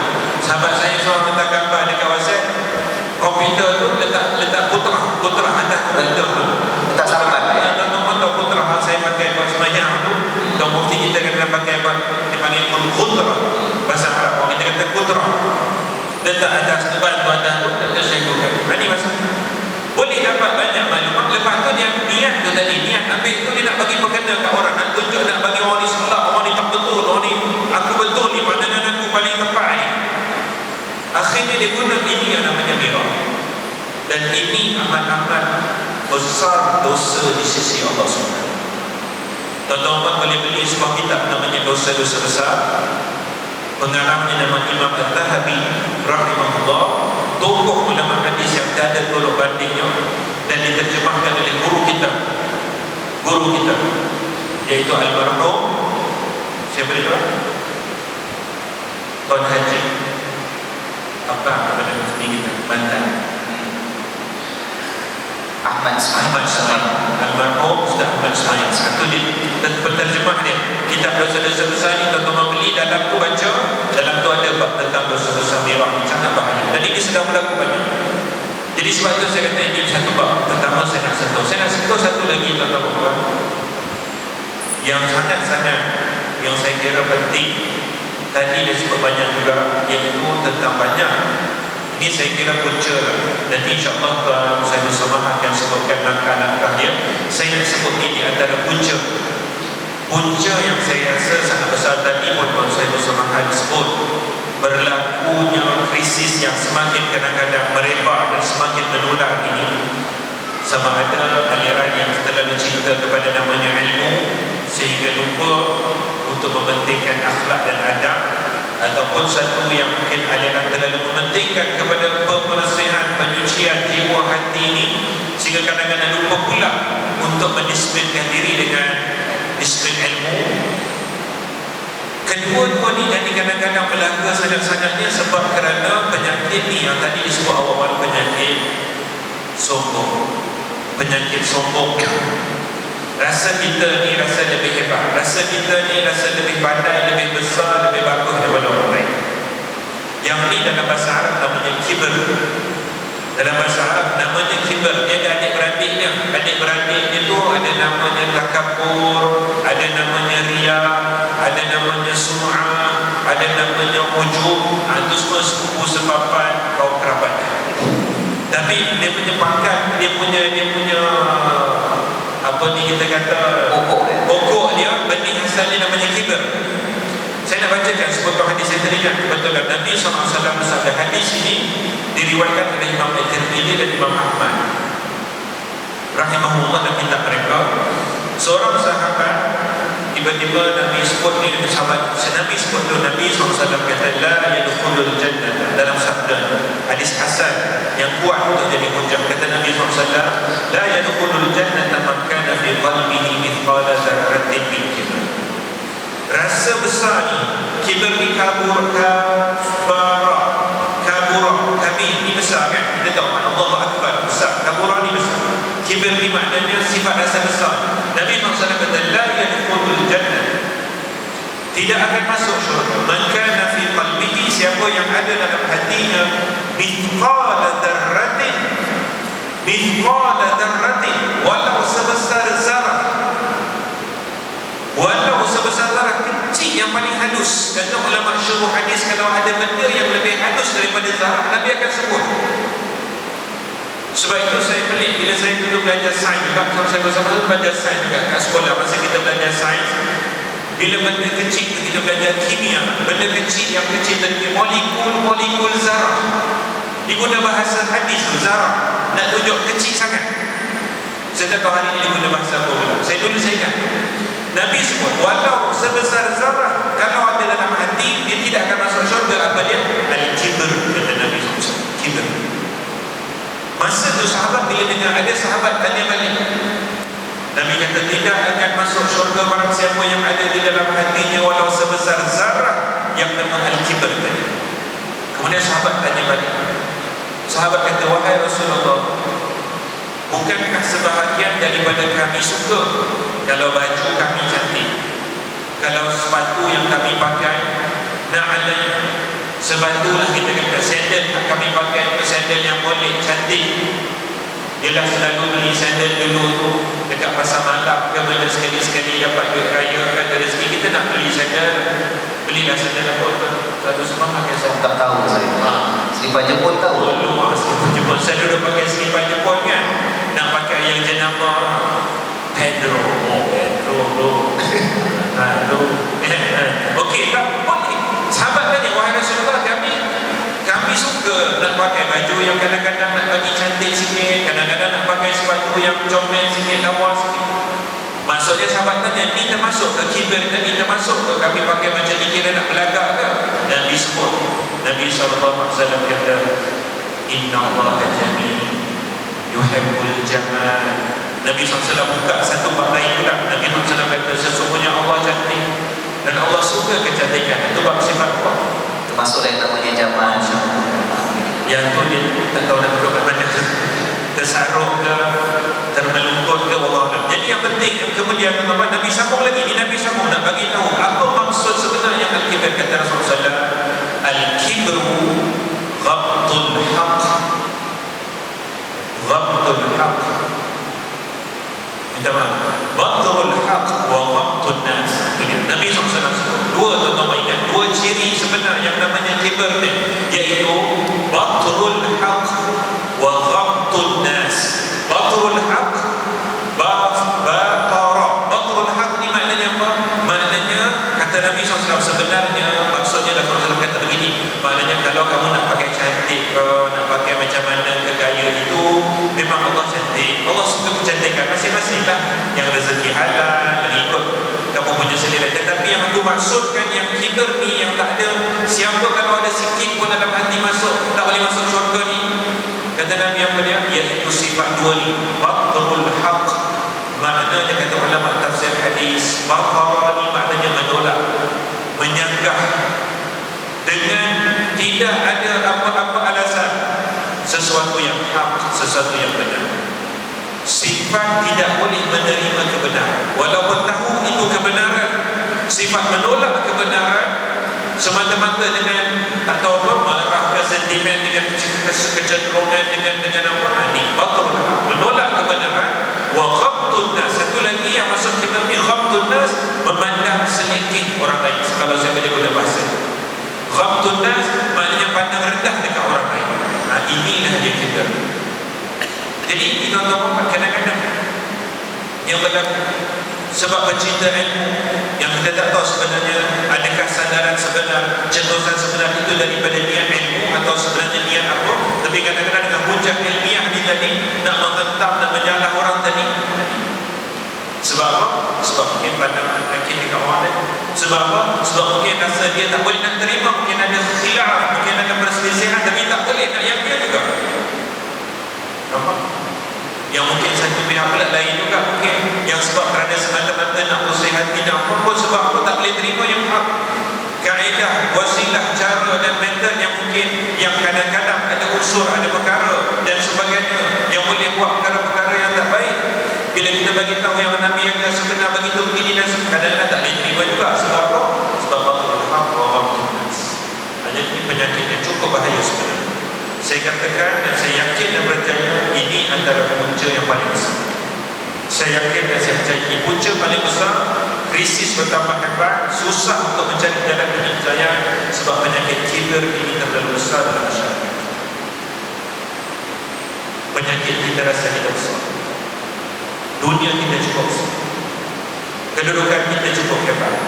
Ilmu kita cukup pandai. Pangkat kita sudah ada segala-galanya. Ini penyakitnya cukup baik. Kadang-kadang kita tak ada pun, tapi kita rasa. Bukan kita ada. Kita baca-baca je, bukan pandai sangat, tapi kita rasa kita ada. Sampai kita rasa semua orang tak betul. Kadang-kadang kita rasa kita tidak dekat dengan Allah. Sebenarnya Allah lebih mengetahui kita dekat ke jauh. Tapi sebab kita rasa kita dah dekat sangat, kita tolak semuanya. Mungkin juga. Di sini ada namanya talbis iblis. Di sini ada namanya permainan iblis. Mungkin ada nampak lain. Kita boleh buat dalam sesi yang lain. Permainan iblis, pemakaian iblis. Jadi mudah-mudahan Allah SWT pelihara kita. Tuan-tuan, insyaAllah pada malam ini saya tak pasti kita boleh buka soalan ataupun tidak. Tapi sebenarnya saya rasa kita nak buka pertanyaan dengan soalan. Sebab tadi saya bersama nak sebut ramai orang yang menyoal. Saya belajar daripada guru saya, guru bahasa saya. Dia kata soalan ni sebenarnya adalah kalau orang menyoal, dia dah tahu jawapan sebab tulis soal. Kalau dari segi bahasa, di bulan bahasa kan, saya tanya pada guru saya, ahli bahasa, namanya Tuan Haji Surat Al-Markasan, Hafizahullah wa baru saya bisa bilang beliau baru disebut soalan Ustaz, soal orang tu soal maknanya dia tahu, itu asal bahasa. Tapi kalau benda yang tak tahu namanya tanya. Saya nak tanya. Saya rasa ini Masya Allah, di bahasa boleh membenarkan. Tapi betul Datuk, saya ingat betul soalan. Sebab tu bila kita dalam peperiksaan soalan pertama, soalan kedua, mana cikgu dia tahu jawapan tu. Sebab tu dia tanya kita tanya pertanyaan pertama, pertanyaan kedua. Betul. Jadi kan soalan. Jadi tak apa baik. Jadi sekarang ni kita nak balik semula dalam masa yang terakhir ini. Saya nak minta saya bersama kita untuk insya-Allah mungkin apa agaknya langkah yang paling perlu dan paling penting pada malam ini. Sekurang-kurangnya kita balik, kita buat satu muhasabah diri kita, buat satu perjanjian balik untuk kita menseimbangkan balik. Apa agaknya langkah yang paling penting? Bismillahirrahmanirrahim. Terima kasih Ustaz Jamaluddin. Alhamdulillah. Tuan-tuan, begini seronok kita bila kita berbicara tentang perkara yang membawa kepada kesedaran kita. Mudah-mudahan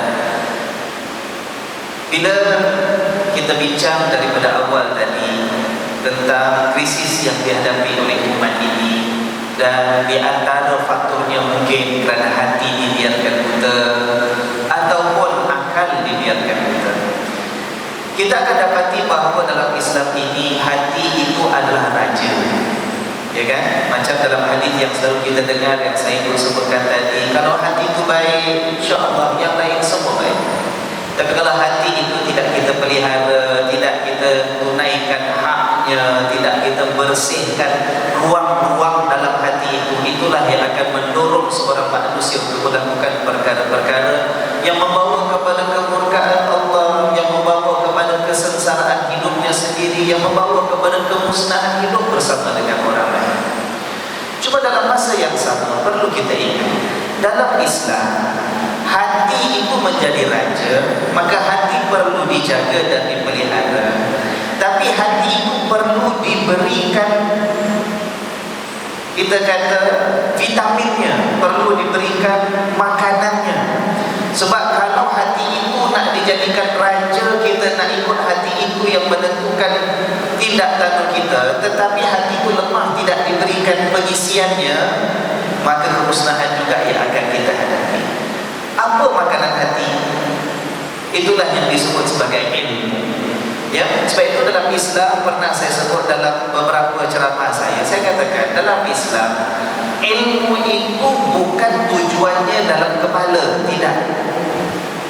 Dia masuk dalam kepala, dalam akal kita untuk diproses menjadi ilmu yang bermanfaat, tetapi tujuan matlamannya ialah untuk memberikan kekuatan kepada hati, supaya hati itu ada panduan. Hati sebagai raja, kalau diisi dengan ilmu, dialah yang akan membantu kita mencari keridhaan Allah Subhanahu wa taala. Apa dalilnya? Firman Allah Subhanahu wa taala, "Wa laqad zara'na li jahannama katsiran minal jinni wal ins."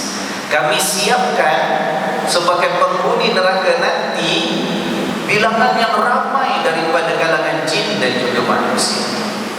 Apa silap sebahagian ramai jin manusia sampai masuk neraka nanti? Kata Allah, lahum qulubun la yafqahuna biha. Yang pertama, mereka punya hati, tetapi hati itu tidak mereka gunakan untuk memahami. Qulub, hati, la yafqahun, yang mereka tak gunakan untuk memahami. Tuan-tuan, kita lihat ayat ini, subhanallah, unik dan amat mendalam isi. Kita sebagai manusia biasanya kalau kita kata hati itu tempat perasaan, betul kan?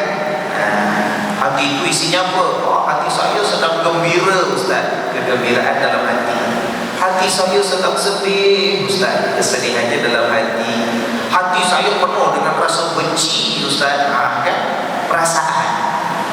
Sebagai manusia, biasanya bila sebut hati, yang kita faham hati itu tempat perasaan. Tapi dalam ayat ini kita lihat, kata Allah, penghuni-penghuni neraka nanti, jin dengan manusia, kata Allah, sebab masa hidup kat dunia, lahum qulubun, mereka punya hati, la yafqahuna biha, tapi hati itu tidak digunakan untuk memahami. Nampak tak?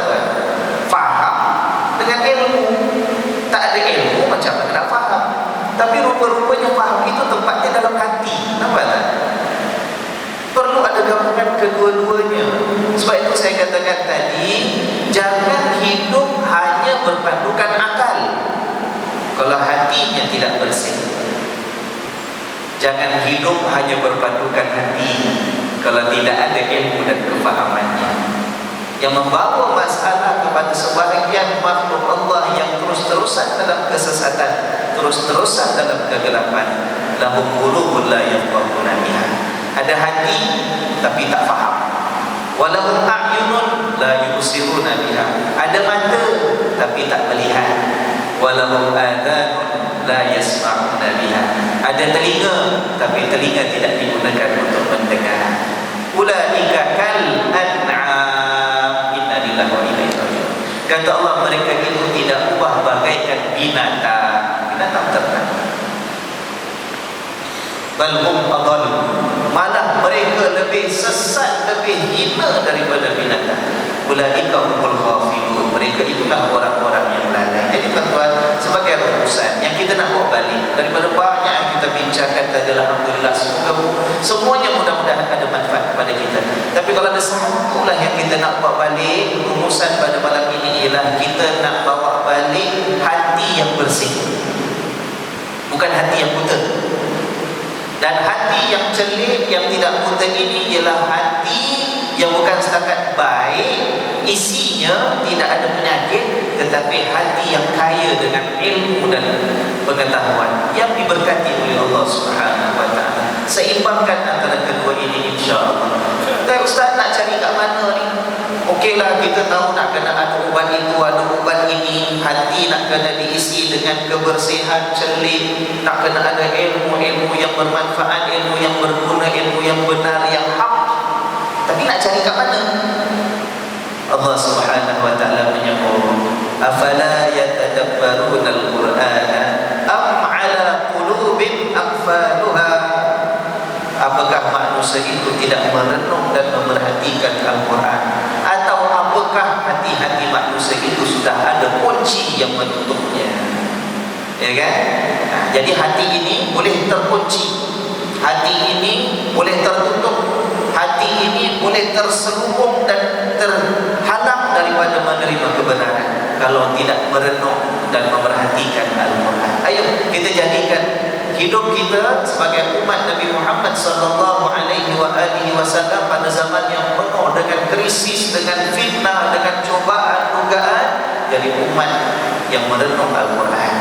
Ya, sebab itu berkayakan hadir dalam majlis-majlis ilmu, majlis ilmu yang mencari keridhaan Allah Subhanahu wa taala.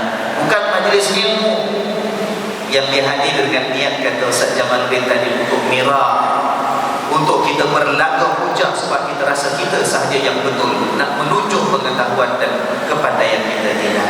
Kita cari ilmunya ada dalam kitab Allah Subhanahu wa taala. Afala yatadabbarun al-Quran. Renung Al-Quran itu.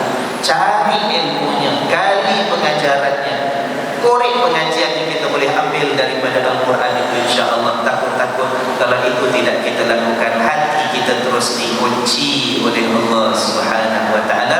Pada waktu itu kalau ada hati seorang insan yang ditutup rapat dan dikunci oleh Tuhan, tidak ada makhluk yang lain betapa hebat sekalipun pengetahuan mereka yang mampu membuka balik hati yang dikunci oleh Allah Subhanahu wa taala. Mudah-mudahan Allah melihara kita semua, dan terima kasih sekali lagi kepada tuan-tuan dan puan-puan sekalian. Sekian saja daripada saya serahkan kepada Ustaz Jamaluddin. Assalamualaikum warahmatullahi wabarakatuh. Ustaz Nabi ini kan? Ya, Nabi ini ada bateri dah habis ni. macam semangat lagi ke depan ni. Okay, dapat insyaAllah. Tuan-tuan, saya rasa kita di penghujung. Dan di penghujung ini saya juga ingin mengambil sedikit. Saya rasa nak tambah sikit.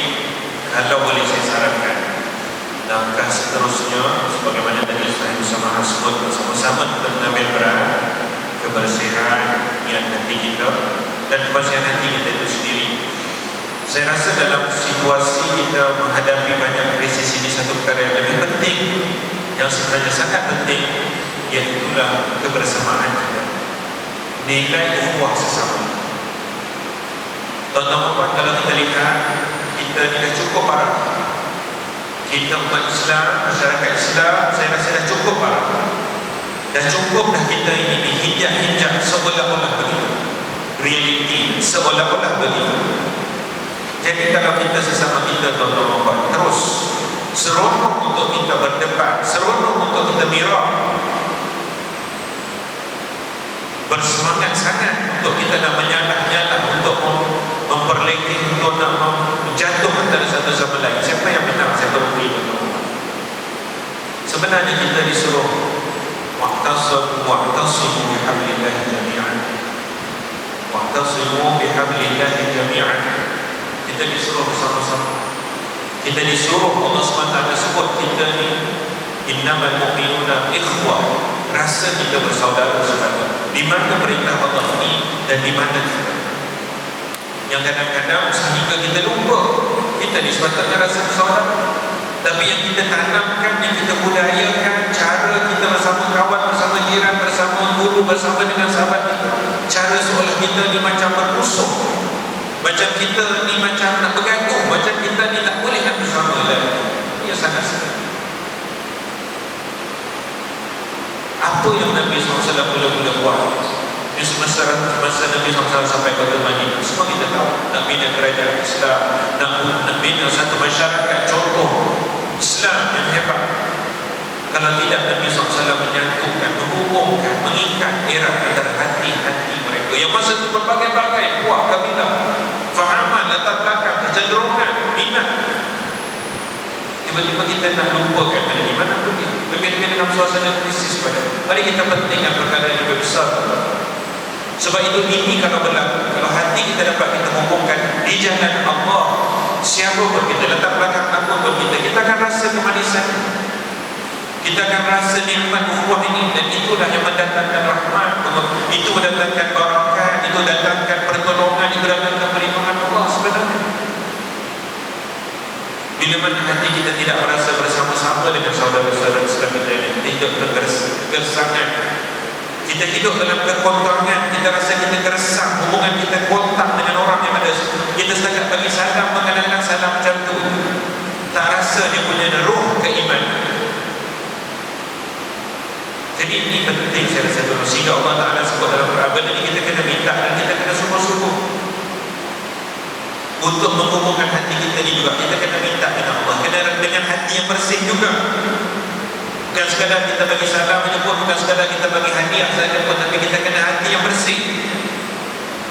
Sebab Allah Ta'ala sebut kita bukan ada kuasa menghubungkan hati-hati kita sebenarnya, tuan-tuan.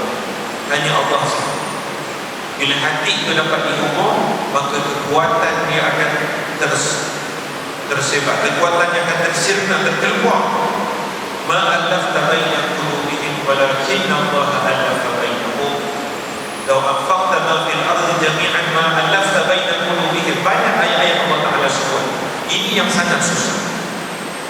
Kalau kamu belanjakan seluruh isi dunia untuk kamu hubungkan antara hati-hati sesama kamu, kalau Allah tidak izin, memang tidak. Ma'allafta baina qulubihim. Bukanlah kamu sebenarnya menghubung antara hati-hati sesama kamu yang latar belakang berbeza, yang keturunan berbeza, yang kecenderungan berbeza. Walakin Allah allafa bainahum. Tetapi Allah yang mempunyai kuasa, Allah bersifat Rahman, Allah bersifat Ar-Rahim, Allah bersifat Alim yang maha mengetahui. Allah yang menurunkan ilmu, Allah mentakdirkan perselisihan, Allah mentakdirkan berlaku kesuksanan, kesesatan. Tapi ini bukan untuk kita bergaduh, bukan untuk kita mencela sama kita. Sebenarnya untuk kita balikkan diri kita kembali kepada tali Allah, untuk kita memahami sesama. Saya kira begitu tuan. Dan saya harap, saya amat berharap kalau boleh semua kita memahami dan mengarahkan tenaga kita, mengarahkan fikiran kita, mengarahkan usaha kita ke arah itu. Lebih banyak daripada usaha kita, lebih banyak daripada tenaga kita, lebih banyak daripada fikiran kita untuk kita mencari perselisihan, memperbanyakkan perkelahian. Apa faedahnya? Boleh beritahu pada saya, apa faedahnya? Faedahnya kalau ada buat orang yang buat macam tu, dia rasa ego dia makin hebat itu. Yang ruginya kita, yang semakin rugi kita. Wala haula wala quwwata illa billah. Jadi tuan-tuan, saya amat ingin berpesan pada diri saya dan tuan-tuan semua yang ada pada kita. Mari kalau boleh kita tinggalkan majlis ini dengan hati yang benar-benar kita mengharapkan, supaya esok kita melakukan satu langkah yang jujur, satu usaha yang tulus, satu semangat berfikir yang murni untuk kita menghubungkan semula hati siapa pun. Kerana itu sebenarnya adalah kekuatan yang semakin hilang, semakin diragut dan semakin tak tahu. Tapi dalam masa yang sama kita berdoa kepada Allah, kita minta kepada Allah, kita kata Allah SWT maha menolong, macam mana Allah nak tolong kita, macam mana Allah nak bantu kita. Hati-hati sesama kita masing-masing. Allah maha mengetahui yang zahir dan tersembunyi. Jadi tuan-tuan, cukup sekali saya rasa. Mohon maaf sekali lagi daripada saya. Mungkin ada kata-kata yang tidak senang, ada kata-kata yang mungkin terlajak dengannya. Begitu juga mungkin ada konsep bersama. Jadi pada malam ini, saya akan percaya tuan-tuan, semua kita yang melangkah tadi daripada awal langkah peluang tadi datang masuk masjid ini, saya akan percaya semua kita yang ada di langkahan kaki kita tidak dilakukan kecuali dengan niat yang ikhlas. Saya yakin. Maka jangan gadaikan keikhlasan dengan niat yang bersih, niat untuk mengambil yang baik. Jadi dengan itu, dengan langkahan yang ikhlas tadi, saya amat mengharapkan sebelum kita mula, seperti saya bersama membacakan doa, insyaAllah mudah-mudahan doanya akan lebih diterima, akan lebih kita aminkan, dan nanti kita keluar, kita pulang, kita dapat membuat sesuatu daripada cetusan yang ikhlas tadi, insyaAllah. Amin ya Rabbal Alamin. Mari sama-sama kita rendahkan diri kita akui kekurangan kita akui kebesaran dan kemurahan Allah Subhanahu wa Ta'ala, Tuhan pencipta alam ini, dan kita mohonkan segala kebaikan untuk kehidupan kita bersama di dunia ini, sehingga saat kita kembalinya pada hari bagi Tuhan nanti. Dengan niat doa yang demikian, Al-Fatihah. A'udzubillahi minasyaitonir rajim. Bismillahirrahmanirrahim.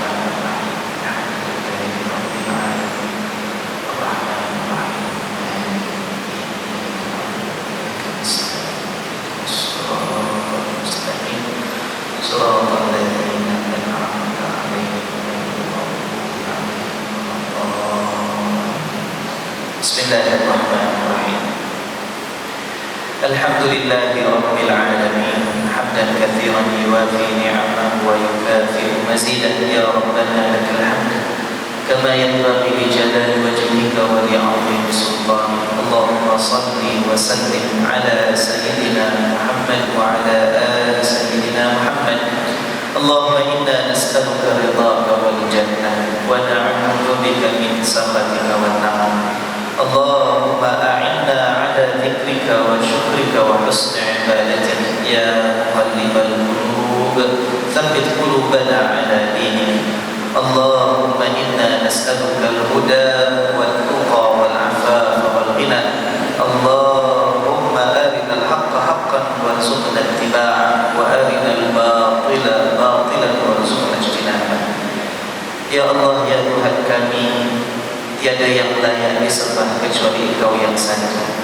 Engkaulah Tuhan sekalian alam ini, tiada yang lebih berkuasa, tiada yang lebih mulia, tiada yang lebih pemurah daripada-Mu ya Allah. Sesungguhnya kami ini adalah hamba-hamba-Mu yang lemah. Tiada daya dan tiada upaya kami melainkan hanya dengan bantuan dan pimpinan ya Allah. Maka di sini kami menadahkan kedua belah tapak tangan kami, memanjatkan doa dan permohonan kami agar Kau jadikanlah kami ini hamba-hamba-Mu yang senantiasa mensyukuri nikmat-nikmat kurnia-Mu ya Allah. Jadikanlah kami ini hamba-hamba-Mu yang saleh, yang senantiasa mengejar keridhaan-Mu, yang senantiasa mengharapkan rahmat dan kasih sayang. Bersihkanlah hati-hati kami ini ya Allah daripada segala bentuk penyakit dan kekotoran. Ya Allah, murnikanlah jiwa kami ini, hiaskanlah diri kami dengan segala sifat yang membawa keridhaan dan kasih sayang ya Allah. Satukanlah di antara hati-hati kami, rapatkanlah barisan kami ya Allah, kukuhkanlah ikatan persaudaraan di antara kami, suburkanlah perasaan ukhuwah dan kasih sayang di dalam hati kami terhadap saudara-saudara kami.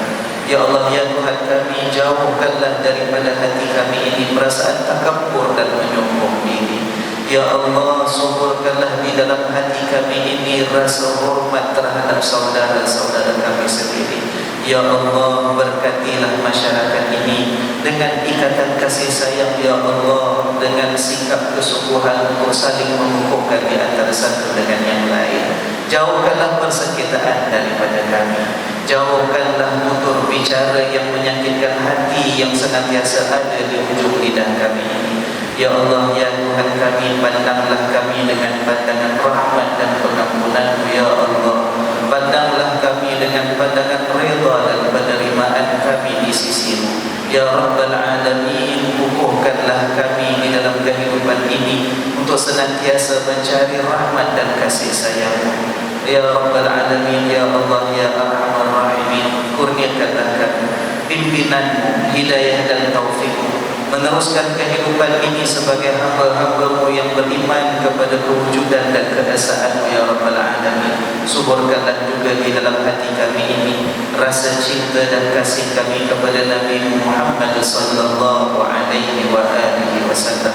Maka pandanglah kami ini sebagai umat Nabi Muhammad sallallahu alaihi wa alihi wasallam ya Allah. Kurniakanlah kami syafaat baginda nanti. Tempatkanlah kami bersama-sama dengan baginda di dalam syurga-Mu nanti ya Allah. Janganlah Kau hampakan kami pada permohonan dan permintaan kami ini. Janganlah Kau bisungkan hati kami setelah Kau kurniakan hidayah dan petunjuk-Mu kepada kami. Kurniakanlah kami kebaikan di dunia, kurniakanlah juga kepada kami kebaikan di akhirat nanti. Lindungilah kami daripada kemurkaan-Mu ya Allah. Lindungilah kami daripada laknat dan kutukan. Lindungilah kami sepanjang hidup kami sementara waktu di atas muka bumi ini ya Rabbal Alamin. Lindungilah kami saat-saat kami menghadapi sakaratil maut, saat kami kembali kepada-Mu nanti. Lindungilah kami sepanjang kami berdiri di hadapan-Mu di dalam mahkamah pengadilan-Mu nanti. Lindungilah kami sepanjang perjalanan kami meniti as-sirat pada hari pembalasan nanti.